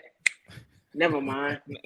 That's exactly what the fuck I'm gonna say. You know what I'm saying? Like, I'm not gonna lie. Like when I see all the names that were contestants to try out, like I feel like you were just a little bit more experienced than a lot of the bunch that were also being contestants trying out that year, a little bit more seasoned, and you actually battled Hitman. You know what I'm saying? Did you take a little bit of offense to say you have to be a contestant to be a part of the show instead of being one of the 8 guys that was selected? I'm gonna be honest with you. I did. I felt as if like I didn't put in enough work. You know what I'm saying? Like it's not your show, so you can either get with the program or you can, you know what I'm saying, go venture off because somebody wants your spot. So while you're up here talking about you shouldn't rap, there's somebody who's telling you, hey, I'm willing to rap. You know what I'm saying? And that type of stuff sticks out when you think about the bigger picture. So if I ain't get a for sure spot, and another thing is on some real shit, I knew the type of excuse they was gonna have for me. I'm from St. Louis, Hitman from St. Louis. They was like bias. I wanted to eliminate as much bias talk as possible. That's why I still auditioned when he told me not to. He told me I didn't have to audition. I still auditioned. You know what I'm saying? He told and then from there on, like, okay, I battled to get into the house. You know what I'm saying? I wasn't trying to rely on nobody. I just wanted my raps to, you know what I'm saying, to be good enough to get into the house. You know what I'm saying? Now, with that being said, as the battle is being judged and they going like judge to judge, are you sitting there going, man, maybe I should have just took them up on it? Or did you know, like, nah, I got this. This is a lock. Like, I'm in the house. Like, was there any thoughts where you like, yo, I might be going home? I'm going to be honest with you. You relinquish all them thoughts the very moment you decide for the journey. Like the very moment you say, I'm writing my round, whatever happens from her, it happens. So when they was doing the judging, this and that, after his third, I'm like, okay, I have an argument. As long as I have an argument, I don't feel as if like I did anything wrong. Because everything kind of worked out in my favor as far as numbers, because that's the third hottest battle this year with my name. So I got the 2-on-2, I got Wise, and I got Jay that guy. You know what I'm saying? So as long as you go out there and you give it your all, something good is going to come back to it. So even if I would have lost in the house, even if I would have lost to Jay that guy on a judging card, it'd still been people saying, no, he won.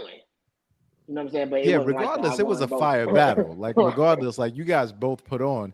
And like you said, like your pace is a whole lot more rapid fire. You're getting at it. And he's a lot more chilled, laid back. You know what I'm saying? I felt like your first was just so super clean. I mean, punches and all that, like, even if you take away like just the punches were dope and all that, but you were super clean. And he, you know, it took him a little second to find his groove, but he had his own unique flow and pattern. And I'm like, yo, I could rock with that too. You know what I'm saying? Just like I could rock with your rapid punches, you know, his slow flow was dope too. So either way, it was a dope battle. So you guys both put on in that aspect.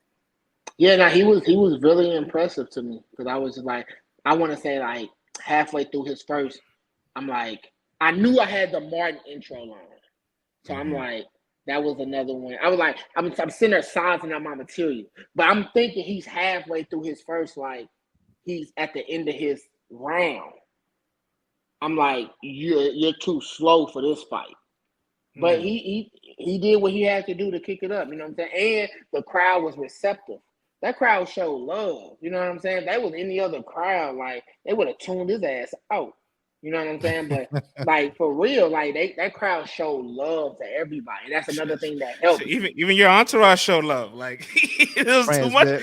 France, we saw you in the videos too, man. All right, like yeah, you was jumping up and down too. Everybody was. Hey, I'm not denying it. I'm just saying the person behind KD said it's 1-1 going into the second. It's like, yo, get away from me. I really felt that way because I'm saying, now you got the same shirt on as me. We from the same city, and you're standing behind me. Is that person still in your circle? No, you know what's so crazy? You know what's so crazy? As far as like in my circle, he's not. But I feel as if once you gas up the whip to come to another city, to stand behind me, you're in my circle now. Like if you don't want to root for if you want to just be neutral to a fire battle, just don't say nothing. Yeah. Go somewhere else with that. Don't be on my side. My man's like, there's 100K on the line, man. You talking about 1-1. I'm not trying to hear that fire shit. At that point in time, I'm not trying to hear none of that shit. I'm trying to win this battle. You can give them all the props you want. Afterwards. You know what I'm saying? Man, KD on his dot mob shit, man. I'm just saying, listen, I understand Sean. Sean battled Geechee. Sean turned around and said, man, get over there. Like, get that shit, like, because that shit matters. It matters to, like, everything matters. Like, every small part matters to who hyping up what your hype man is doing. Is he corny? Is he hyping it? All that shit matters. You know what I'm saying? That's why, like, I be wanting people to really put themselves in the mind of a battler. If every small thing matters, you're going to be that much, like, technical and detailed with, you know, how you react. So just follow my lead. Like, all that 1-1 going into it's the biggest battle of my career. Fuck on. Look, great battle back and forth. So great that it gave both you guys the opportunity and kind of even bend the rules for. And you know, people bend the rules for things when it's very much worth it. That's why everybody says if they want to make something happen, they can, and they did. They didn't want both you guys to walk out empty-handed. So let's transition into the house, man. You know what I'm saying? What was your first night there like? Obviously, the first episode is the Alphabet Challenge. What was talk to us about the details in the environment of like everybody scattered all over the house, rehearsing, everybody's in their corner, Yo Bonut, Still Snake's bar. Like, I need to know everything you were feeling and what was that energy and atmosphere like? Yo, what's so crazy is, so listen, so he say the Alphabet Challenge. First of all, Gritty just walks in the house. Oh yeah, what was your reaction to that? Like when Clips is going, oh, you in Atlanta? I'm in Atlanta too. I'm like, yo, Clips, man. I ain't know that acting coach, man. I didn't know who he was gonna bring through the house. I didn't know who he was gonna bring. I'm like, who the fuck? Because listen, you gotta think about it. We just did 2 days of battling.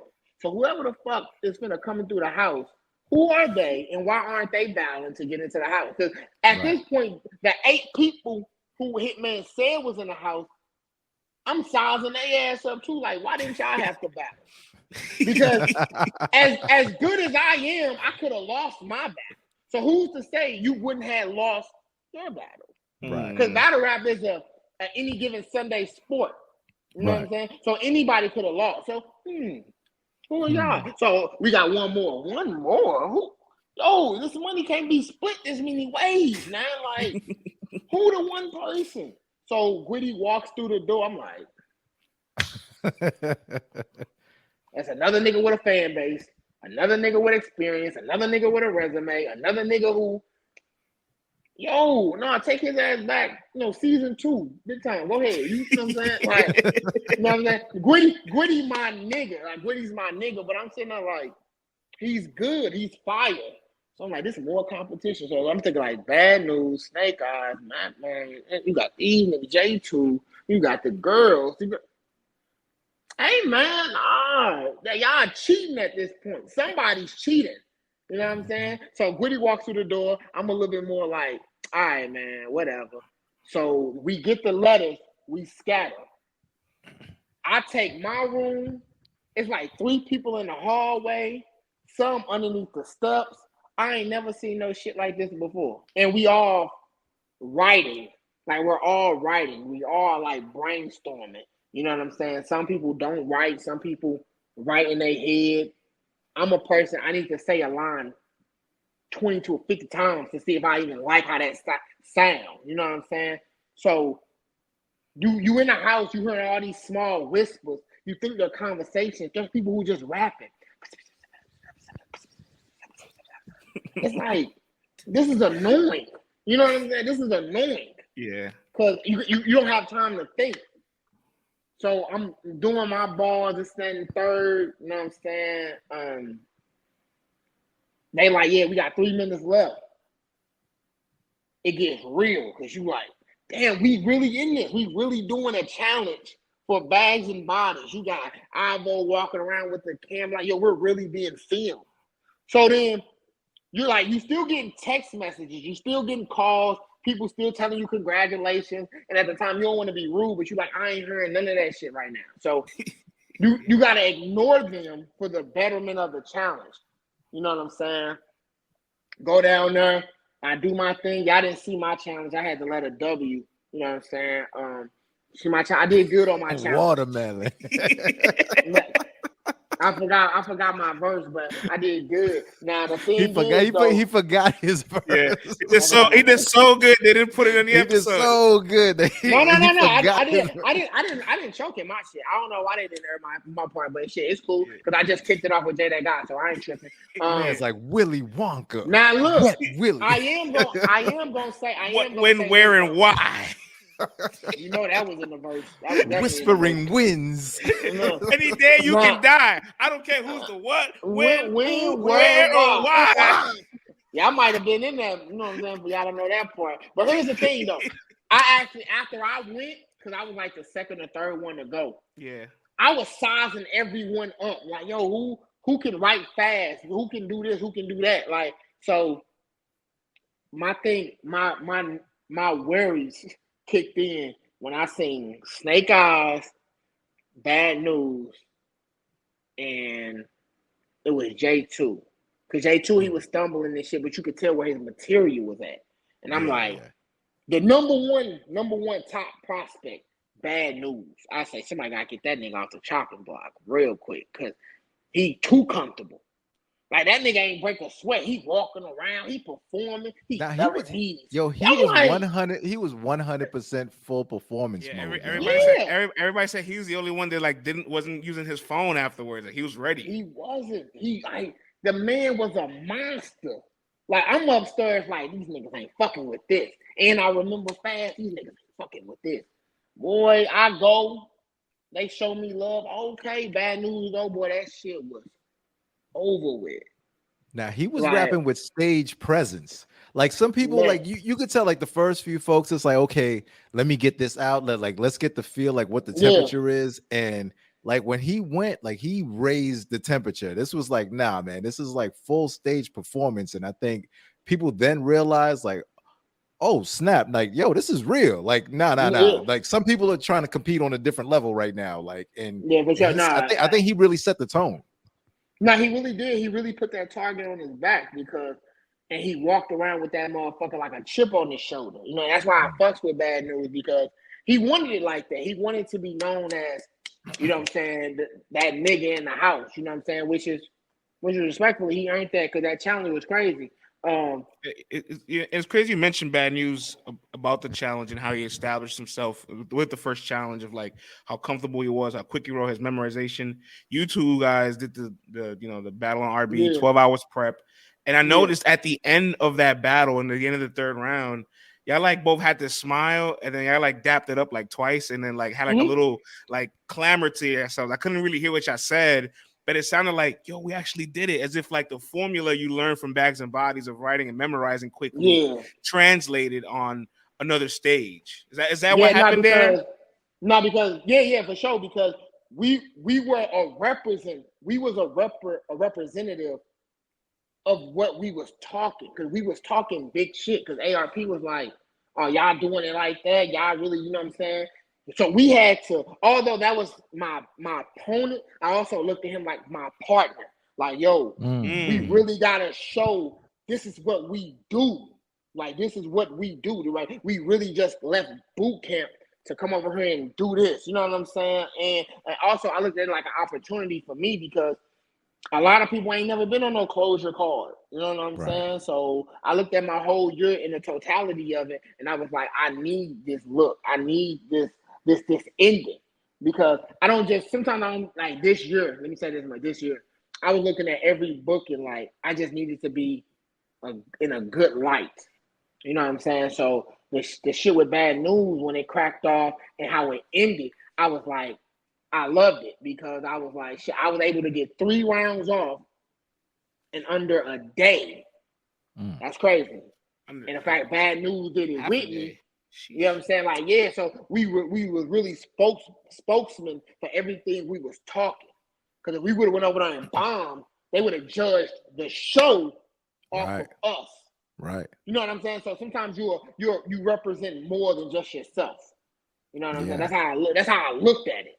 You guys became an embodiment of Bags and Bodies, essentially. Yeah, for sure. You know what I'm saying? Like a walking representation. And it's funny what you just mentioned. Like I always tell friends, like a battle is like a collaboration. It's like 2 artists getting on the track. You know what I'm saying? So like if you get a chance to battle whatever top tier dude, that's like now getting a feature from Lil Baby.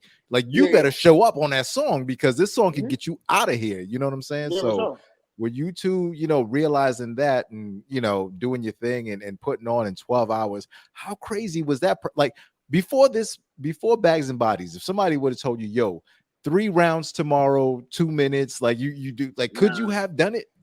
No, I couldn't. And not slipped up? I couldn't have. That's me speaking with confidence, because I need at least so much time to just brainstorm what I want to say. Like I need another bit of time to brainstorm the structure of what I want to say. But I need another little bit of time to get the rounds to a certain length to say, yo, that's a good, healthy round. You know what I'm saying? So you cramming all that in within hours. And then I was down there like on some, I'm not even supposed to be rapping this weekend. It's supposed to be the weekend that we all having fun. I'm booked. Man, get the fuck out of here. Like, you know what I'm saying? Like that shit crazy. That's another 3 words. That shit crazy. You know what I'm saying?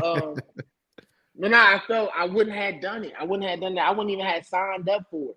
And what's so crazy is I ain't gonna say I wasn't serious, but I was hoping ARP wasn't serious when that nigga said 3 rounds tomorrow. What's up?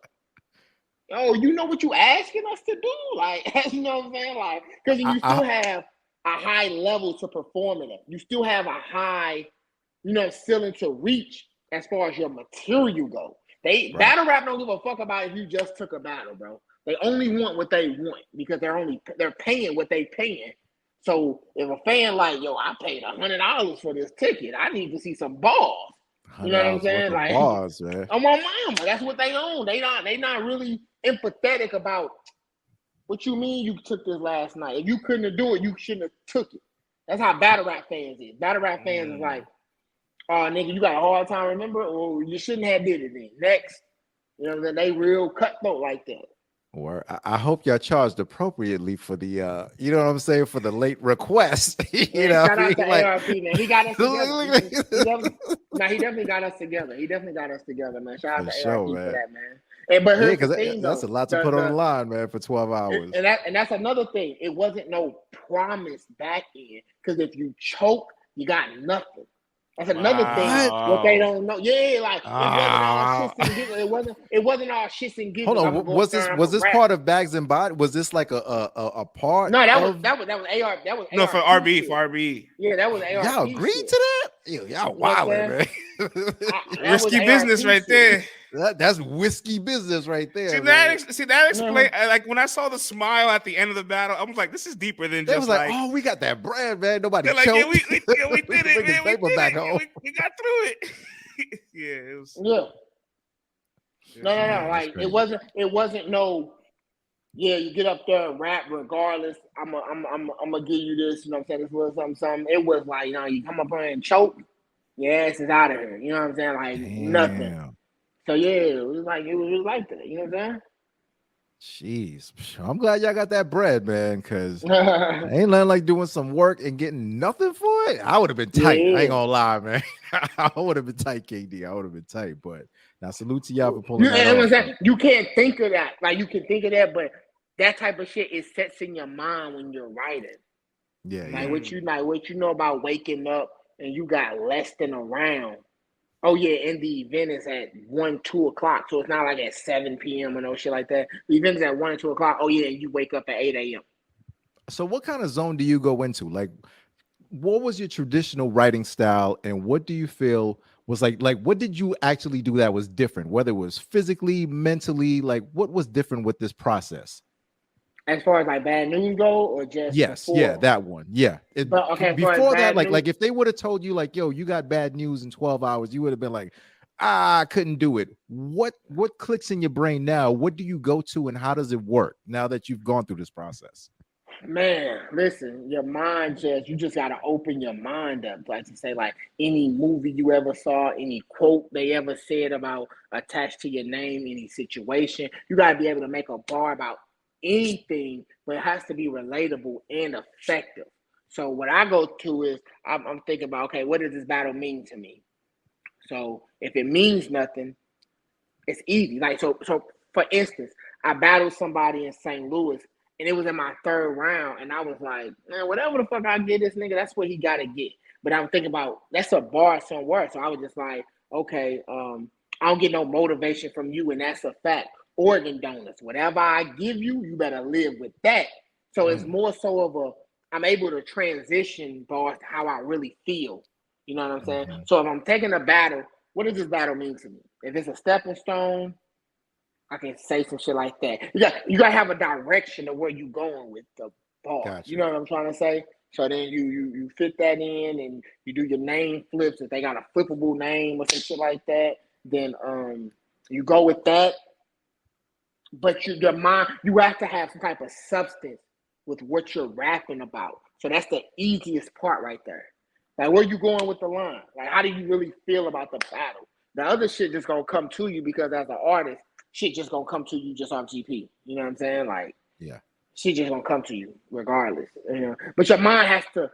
You gotta have a formula for it though, because you can't sit there on 2 hours on one line. You really have to say, I need to get this shit done right now. Ain't none of that, I'm going to eat, come back to it. Ain't none of that, I'm finna take a nap, come back to it. No, I need to get this line done right now. Like, just right now. You know what I'm saying? At what point of the season did this start to click for you, right? Like, everything that you just said right now sounds like something that you literally, like, went through weeks and weeks and weeks out the mansion. Like, at what point did you realize your mindset started to change? And also, at what point did you realize, like, I'm here now, and like you didn't care for the cameras rolling 24/7? Because I'm sure that first week for everybody, even though y'all try to show some personality, like you can see it from the alphabet challenge, people were timid in there still. Yeah, for sure. I say my mind started to click that I'm really in the house. It had to been like, man, dog. It had to been like, I want to say a day or two after the alphabet challenge, because we started to really heat up the place. It's a wake up You know call. what I'm saying? Right. So now you're here, you're in the house, but now you gotta like you gotta stand out. So meaning that you don't want to be just another nigga wasting space. So I think it's something I always wanted to do. Like you gotta leave an impact wherever you go. You gotta leave an impact. You gotta say, yo, who was he? Because it can only be one winner, but everybody can win in their own way. So even if you don't win, like even if you like Easy didn't win UM1, but he was the most impactful from that class. You know what I'm trying to say? So even the winner of UM1, they might look at Easy and say, I would want your career if I could do all that shit again. Because in the long run, you know what I'm saying? You gotta be impactful. So in my mind, I'm thinking like, you're here, you're definitely here, but now what? Was the goal just to get here, or was it to win? Was it to, you know what I'm saying, be somebody in this motherfucking house? Do you want to be a threat, or do you want to be a this nigga only here because of that fluky night? You know what I'm trying to say? Like, so in my mind, I stopped caring about the cameras rolling and shit when I realized, damn, I could actually compete and change my fucking life with this shit. All right, let's get to it. Like, you know, and then when the camera's not on you, you just gotta stay in battle mode. So everything can be a bar if you know how to structure it. You know what I'm saying? So like, if I go out and about and someone says something, oh, okay, that can be a bar. Let me write that shit down. Don't start writing when they tell you, yo, you got a battle coming up. You should start writing like, as long as you're in the house, you gonna rap.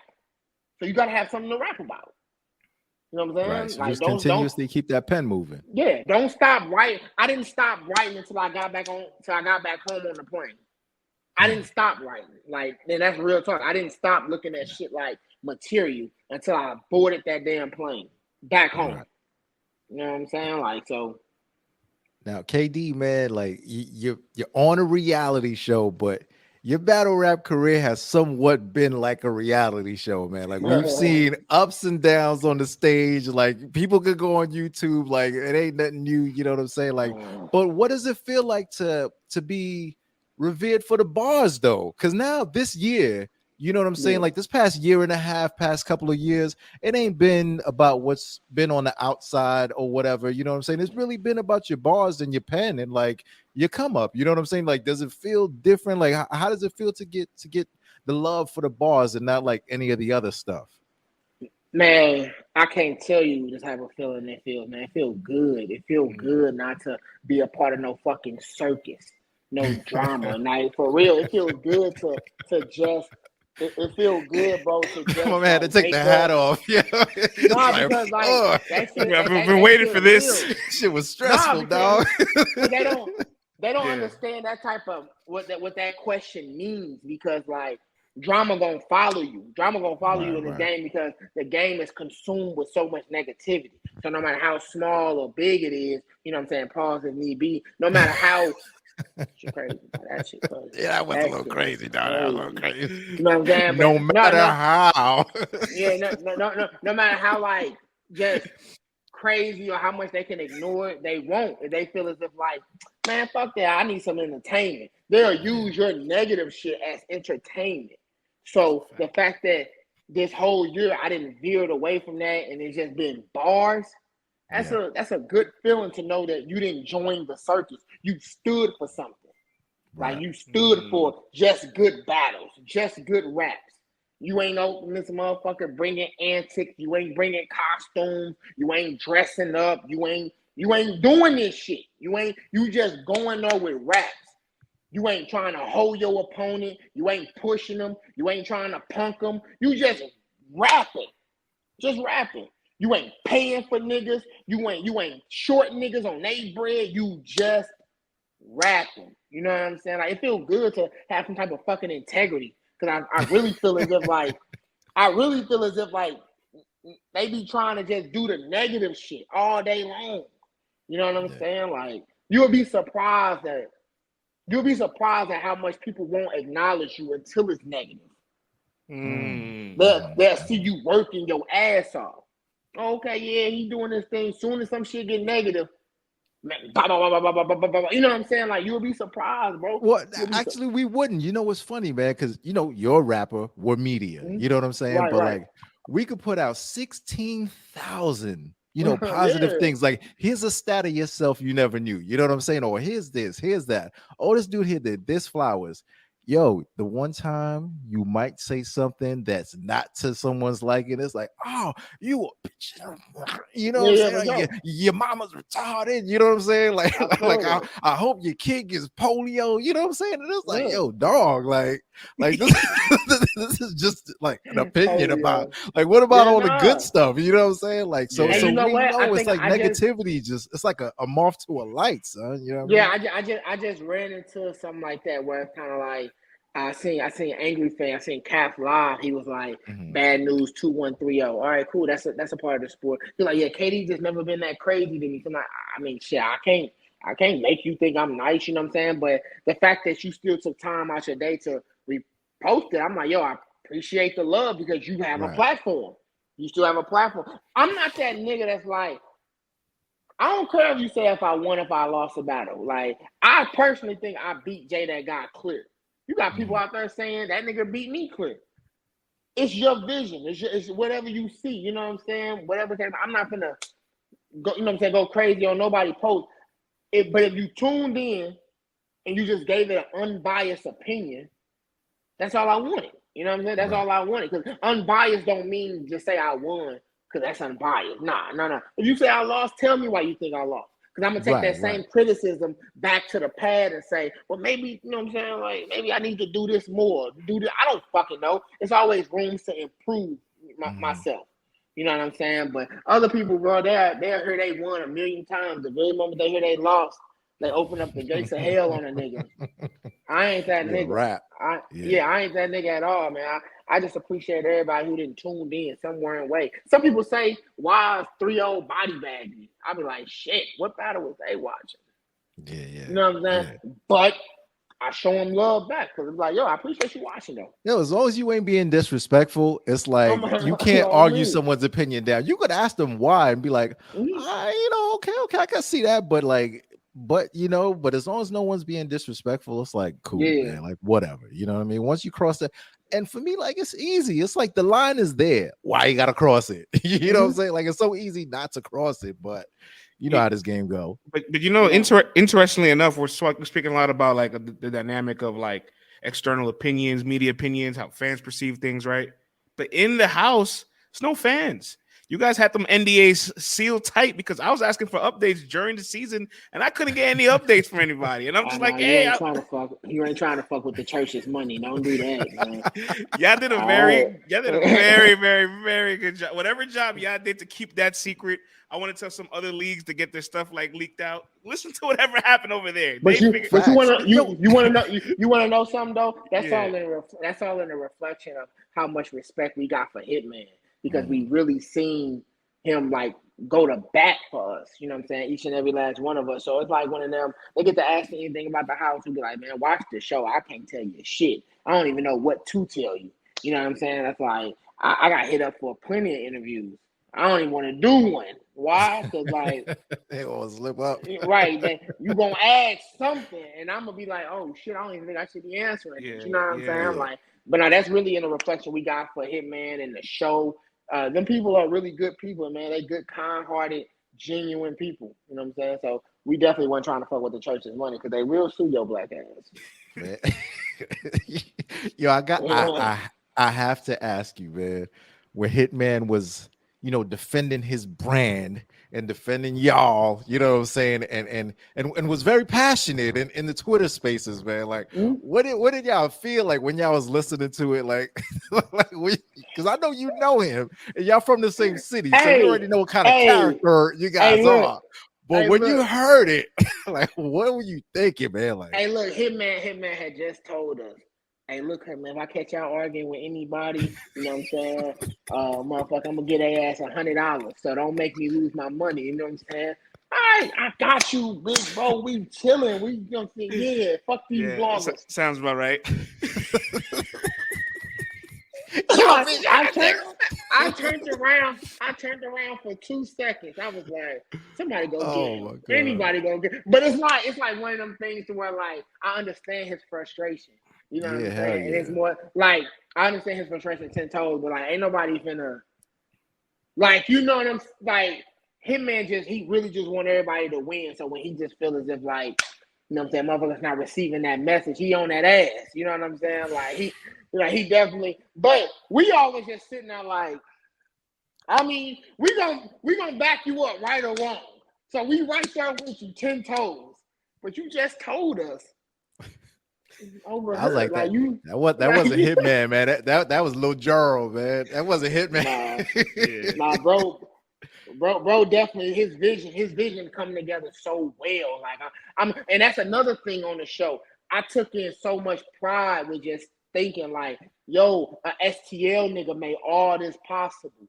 You know what I'm saying? Like, so I was a representative of more than just a battler. Cause he one of the forefathers in my city on some battle rap shit. So I more so have to carry that legacy and like these the type of killers that's being bred here. So you know what I'm saying? Represent. I got that. I got the fact that I'm one of two from STL, but I'm also my year's been going so crazy. So I gotta keep that up. I gotta represent STL. You know what I'm saying? I have a lot on my shoulders as far as like it's a lot on my jacket as far as like what to represent. Yeah. So I'm like, yo, this is an STL nigga show. This could be you in like 4 or 5 years. You never know. You know what I'm saying? So I was just really in that motherfucker on some like trying to receive all the game that I could. You know what I'm saying? Like it was an honor for real. It was a real honor, yo. No, facts, man. And I gotta say, you know, fantastic work. It looks great. I mean, even because you know, man, when I watch television, it's like everything's got to be right. You know what I'm saying? Because I'm a TV junkie. I am a TV hula. You know what I'm saying? Like that's my pastime and hobby. You know what I mean? So it's like if the music is not right and the scene is not set right and the tone is not there, it's like the vibe be off. You know what I'm saying? Right. But this is no different than any major network thing that you've seen as far as reality TV show goes. You know what I'm saying? Yeah. Even if you're not a fan of battle rap, I still feel like if you just click on it and you stop, I feel like there's something for you to pick up on. You know what I'm saying? Like with all the characters in the house, and you know what I mean? Like it's dope, man. Like to see battle rap like this, it's like it's very like it's exciting, man. Like it's like a new energy in the culture, you know what I'm saying? That I'm very excited for, man. Yeah, no, it's definitely dope because even then when people was like, yeah, it's not on TV, it's not on this and on that, I'm like, I don't give a fuck what it's on because it's on something more than YouTube. You know what? Funny that you say that. Okay, so do you feel like the exposure you're getting from it, like in the whole journey and everything like that, was it worth it? Because some people are coming online like, oh, they're not getting any exposure. This not doing anything for them. It's not reaching them. Are you happy? And do you feel like, you know, you're getting that exposure from it? Like, are you getting what you're seeking from this journey? Without a shadow of a doubt. Absolutely. Absolutely. Like, met a bunch of people, shook hands, learned a few things about myself. Like, it was worth it because everybody wants to do season 2. So you laid the groundwork on what you could be a part of. You know what I'm saying? Like, and you don't know what people took back home. You don't know that. That's the thing. Like, yeah, you know what I'm saying? You don't know who won. You don't know nothing. But everybody took something back home. So you know what I'm saying? Like, it was worth it, bro. It was definitely worth it. Like, if people looking at it from you don't know what exposure it got because you ain't seen the final pieces. Only people in the house who know what really happened. So you know what I'm saying? Like, you don't hear nobody else from the house saying that shit, that the exposure and all this. You don't hear none of that shit. Like, even the premiere, bro, let me tell you something. I only wore a tux twice in my life, prom and the red carpet premiere. That's it. Yeah, you were pretty clean, man. You were pretty clean. You, bro. Like, you were pretty clean. What you mean, like exposure? Like, I just see my face on a big screen. People showed up and with tuxes and night. Everybody was looking nice. France went. He showed up. He flew down there to go see it. Premiere night was beautiful, man. It was they was looking nice. Everybody dressed up. Nigga, that whole night was epic. What you mean from like exposure? I'm so used to just being on a card and you know what I'm saying, main event, undercard, you rap, you get paid, you going home. What exposure am I lacking? You know what I'm saying? People are seeing way more than just battles. Way more than just battle. I got the biggest exposure. I battle Hitman. What the fuck? Right. Like, you asking the wrong person because I got my exposure. You know what I'm saying? Like, you asking the wrong person. Like, I don't know who else would agree with whatever comment, but I battle Hitman. I got that exposure. I'm cool. You know what I'm saying? I was in the premiere. You know what I'm saying? Like, yeah, we cool. Got the whole world talking about us. Facts. That's exposure. That's exposure. I got some. You know what I'm saying? And we still on major streaming platforms. That's exposure. I wouldn't give a fuck if it was. I wouldn't give a fuck if Tubi said, "Yo, it's gonna be on Tubi." I'm on Tubi. Hey, like, listen, you know man. Like, shout out coastalrain.tv and Coastal Rain TV, man. The app. You know what I'm saying? Go download it. Go subscribe to Coastal Rain TV. Go watch this. If you're a battle rap junkie, it is definitely worth it because I'm telling you, the episode was an hour and a half. There's no way this could have been on a regular network, first of all, because it would have been 3 hours long with all the commercials. You know what I'm saying? Yeah, for sure. And to get all this stuff all unedited and everything, like, it's dope, man. Like, the content is A1. Like, you're not getting shorted. You know what I'm saying? Like, it's fire. So go to coastalrain.tv or download the app, Coastal Rain TV app, and go check it out, man. Go subscribe, $5.99. Nah, definitely go subscribe, man. Go watch KD vs. That Guy. Go watch the premiere and go watch the first episode. You know what I'm saying? Like, just get in tune with everything. And go subscribe to Bags and Bodies YouTube channel. You know what I'm saying? Yes. Yo Bull Peanut and Banks to God, their auditions. Like, it was a full journey. It was a full journey, like from the announcement to spaces to the auditions to see who qualified for the battles to the actual battles to the journey in the house. It was a full journey. Like, it didn't just stop. Like, for 2.5 months, I ain't been doing nothing but just breathing battle rap. You know what I'm saying? Like, it's a lot. It's a lot. It's like a pledge process, honestly. It's like I pledged in that bitch. I'm not even gonna lie to y'all. I got some cast questions here. I want to ask you, and we're gonna have the rest of the cast on over the weeks of other episodes. I'm gonna ask them the exact same question. First one is, who'd you grow a bond with that you didn't have prior to the show? Second one is, who annoyed you the most on the cast? Let's do it one at a time. It's just three. We're gonna do one at a time. I'm just saying what the three are. The third one is, what's your favorite memory or your most memorable event that occurred at the mansion? We'll start with the first question, which is, who's somebody you grew a very fond, positive bond with? Hope Trilly, my dog. That's my dog right there. That's the sister to me. Yeah. She's super talented, though. Like many people ain't fucking with Hope. You know what I'm saying? But that's my dog. Who's most annoying? I ain't gonna lie to you, bro. Like, the nigga I battled, that guy's fucking annoying. Like, like, he cool as hell, but you know what I'm saying? Like, I don't drink, so I don't drink like that. So, you know what I'm saying? But he cool dude, solid nigga or whatever.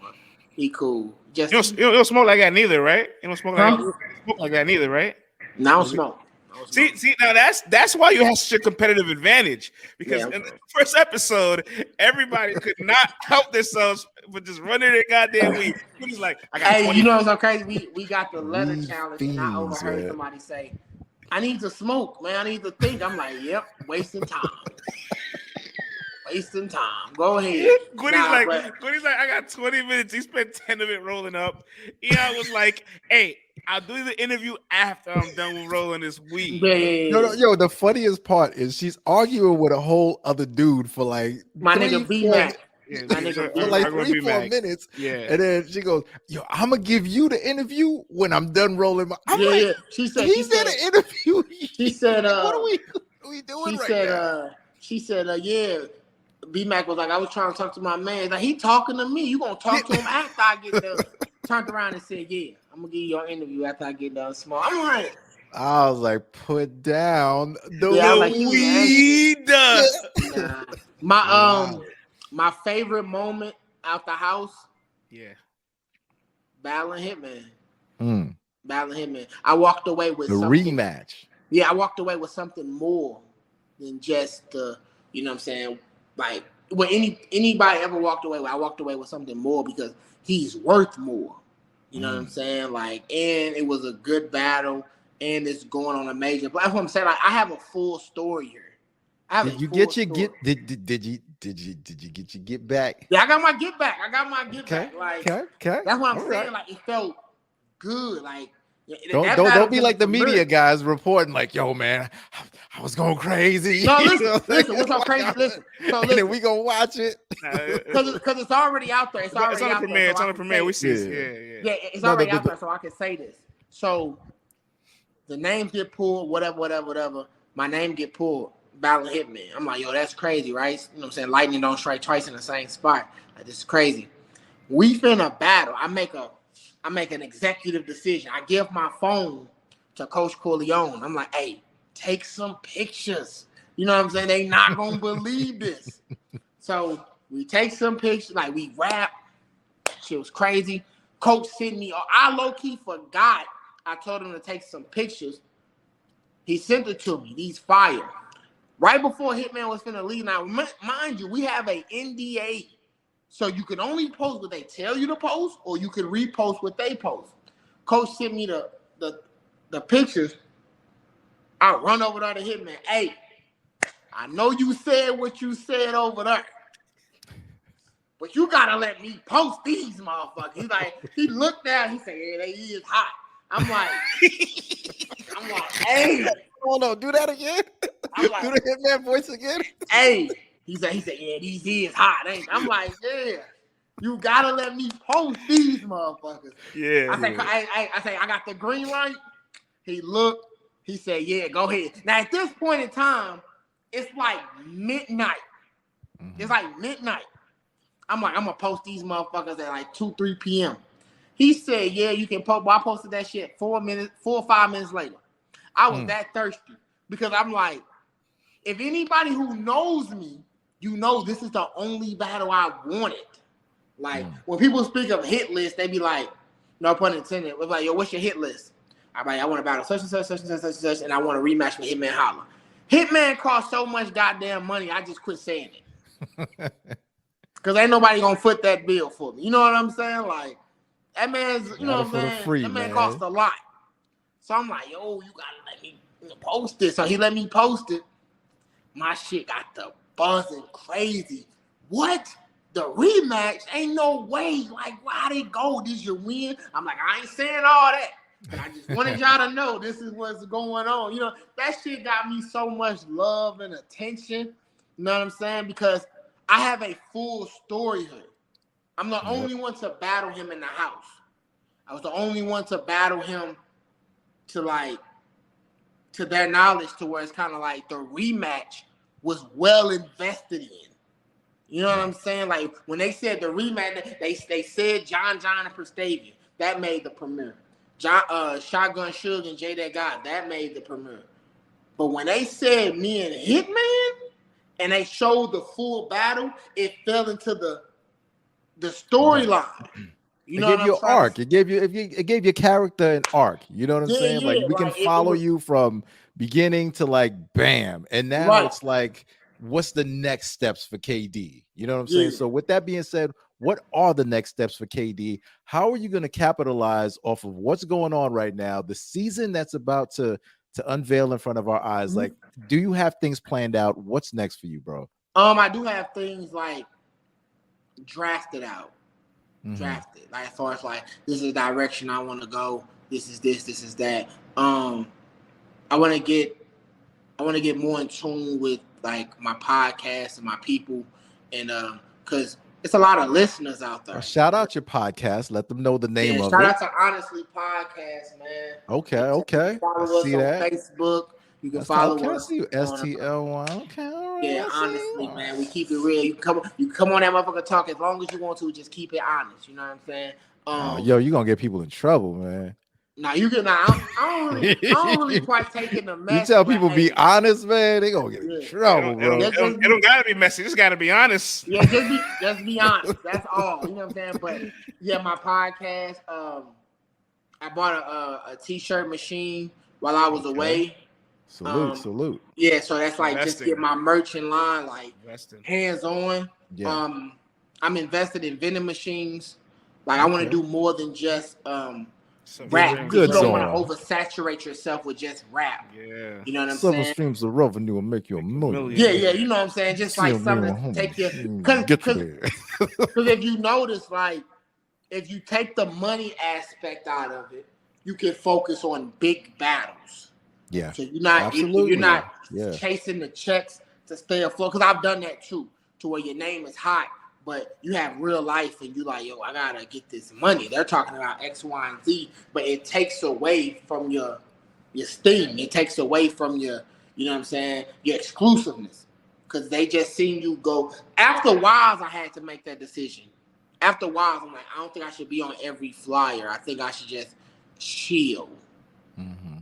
Keep my name out there. You know what I'm saying? Probably put some pressure on the twerk battle. It was on the table for me at first. Yeah, we had this talk at the time. Yeah. So I just want to keep some pressure on it. Because battle rap, you just got to be at the right place at the right time. Because that's when they're going to see you the most. You know what I'm saying? But as far as right now, man, I'm not in a rush to take a battle. Not in a rush. Man. So that's another thing that's keeping me like kind of like, what's next for me? I don't know. Because like I have options. Right. You don't know what tomorrow gonna bring. You don't know who's gonna hit your inbox. You don't know who's gonna hit your email. You just don't know. You know what I'm saying? Because it's not hell, nigga. Like everybody who wants you to rap ain't battle rap. Because you got some people out there, they want you to make a 16 bar off forever for their campaign, for their commercial, something like that. The world is falling in love with battlers. That's what they're doing. Like they're really falling in love with battlers and their lyrics, and you know what I'm saying? So it's like fucking poetry. You know what I'm saying? So you never know what tomorrow gonna bring, bro. But you definitely got to keep your schedule open. You got to keep your schedule open. Shit, man. KD, man, any words you want to leave your supporters with? Let people know where they could follow you at. You know what I'm saying? Leave the people with something, my brother. You can follow me on Twitter. You can follow me on Instagram. I'm only KD. You can add me on Facebook, Kevin KD. Just tune in, man. I appreciate everybody who's tuned in with me because I really couldn't have done this journey without the people's support. I really couldn't have done it. Like, I just want to say this real fast. Like, from the 2-on-2 with Loso and A Ward, I did that side by side with my brother MVP. Like, that was already an uphill battle. You know what I'm saying? Then to do Wise, you know what I'm saying? For that to get the result that it got, and then to turn around. And I was part of Bill Collector, first his TV show on Zeus, on Zash Network. I did the sudden death.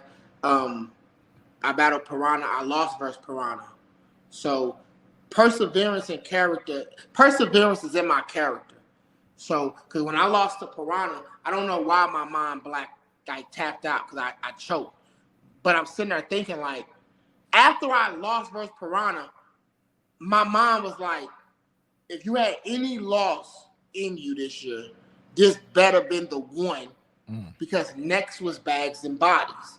You don't want to lose that. So my mind, I'm sitting there giving myself a pep talk like, yo, if you had any type of like plans on losing at all, you better like dead that shit now because being on the other end of that losing shit, it don't feel good because you only get one shot at this shit. You know what I'm saying? So being a part of Bill Collector shit, then Bags and Bodies, and then making OTFMZ shit, like I really couldn't have done this year solo. I needed everyone's support. So I appreciate everybody who supported me. You know what I'm saying? From Calico giving me love, a cosign, to Big Bro Verb, his help, to Hitman. You know what I'm saying? Even Young Ill to hit my line with some advice. You know what I'm saying? Like, I just appreciate my whole team that's behind me, that's not cheering for the other side. And on that note, ladies and gentlemen, KD, man, thank you so much for your time, brother. We look forward to seeing the rest of the journey, man. I'm going to be tuned in every Sunday. You know what I'm saying? You guys can come every Sunday on Coastal Rain TV, coastalrain.tv. And you guys can come back here to Let's Talk Battle Rap and get the weekly recap on Bags and Bodies, and log on to letstalkbattlerap.com for all your news and all of your battle rap related articles, man. KD, thank you so much for your time, brother, man. Truly appreciate you, man. it. Y'all be safe, man. You too, man. Peace. Brother, you're ready.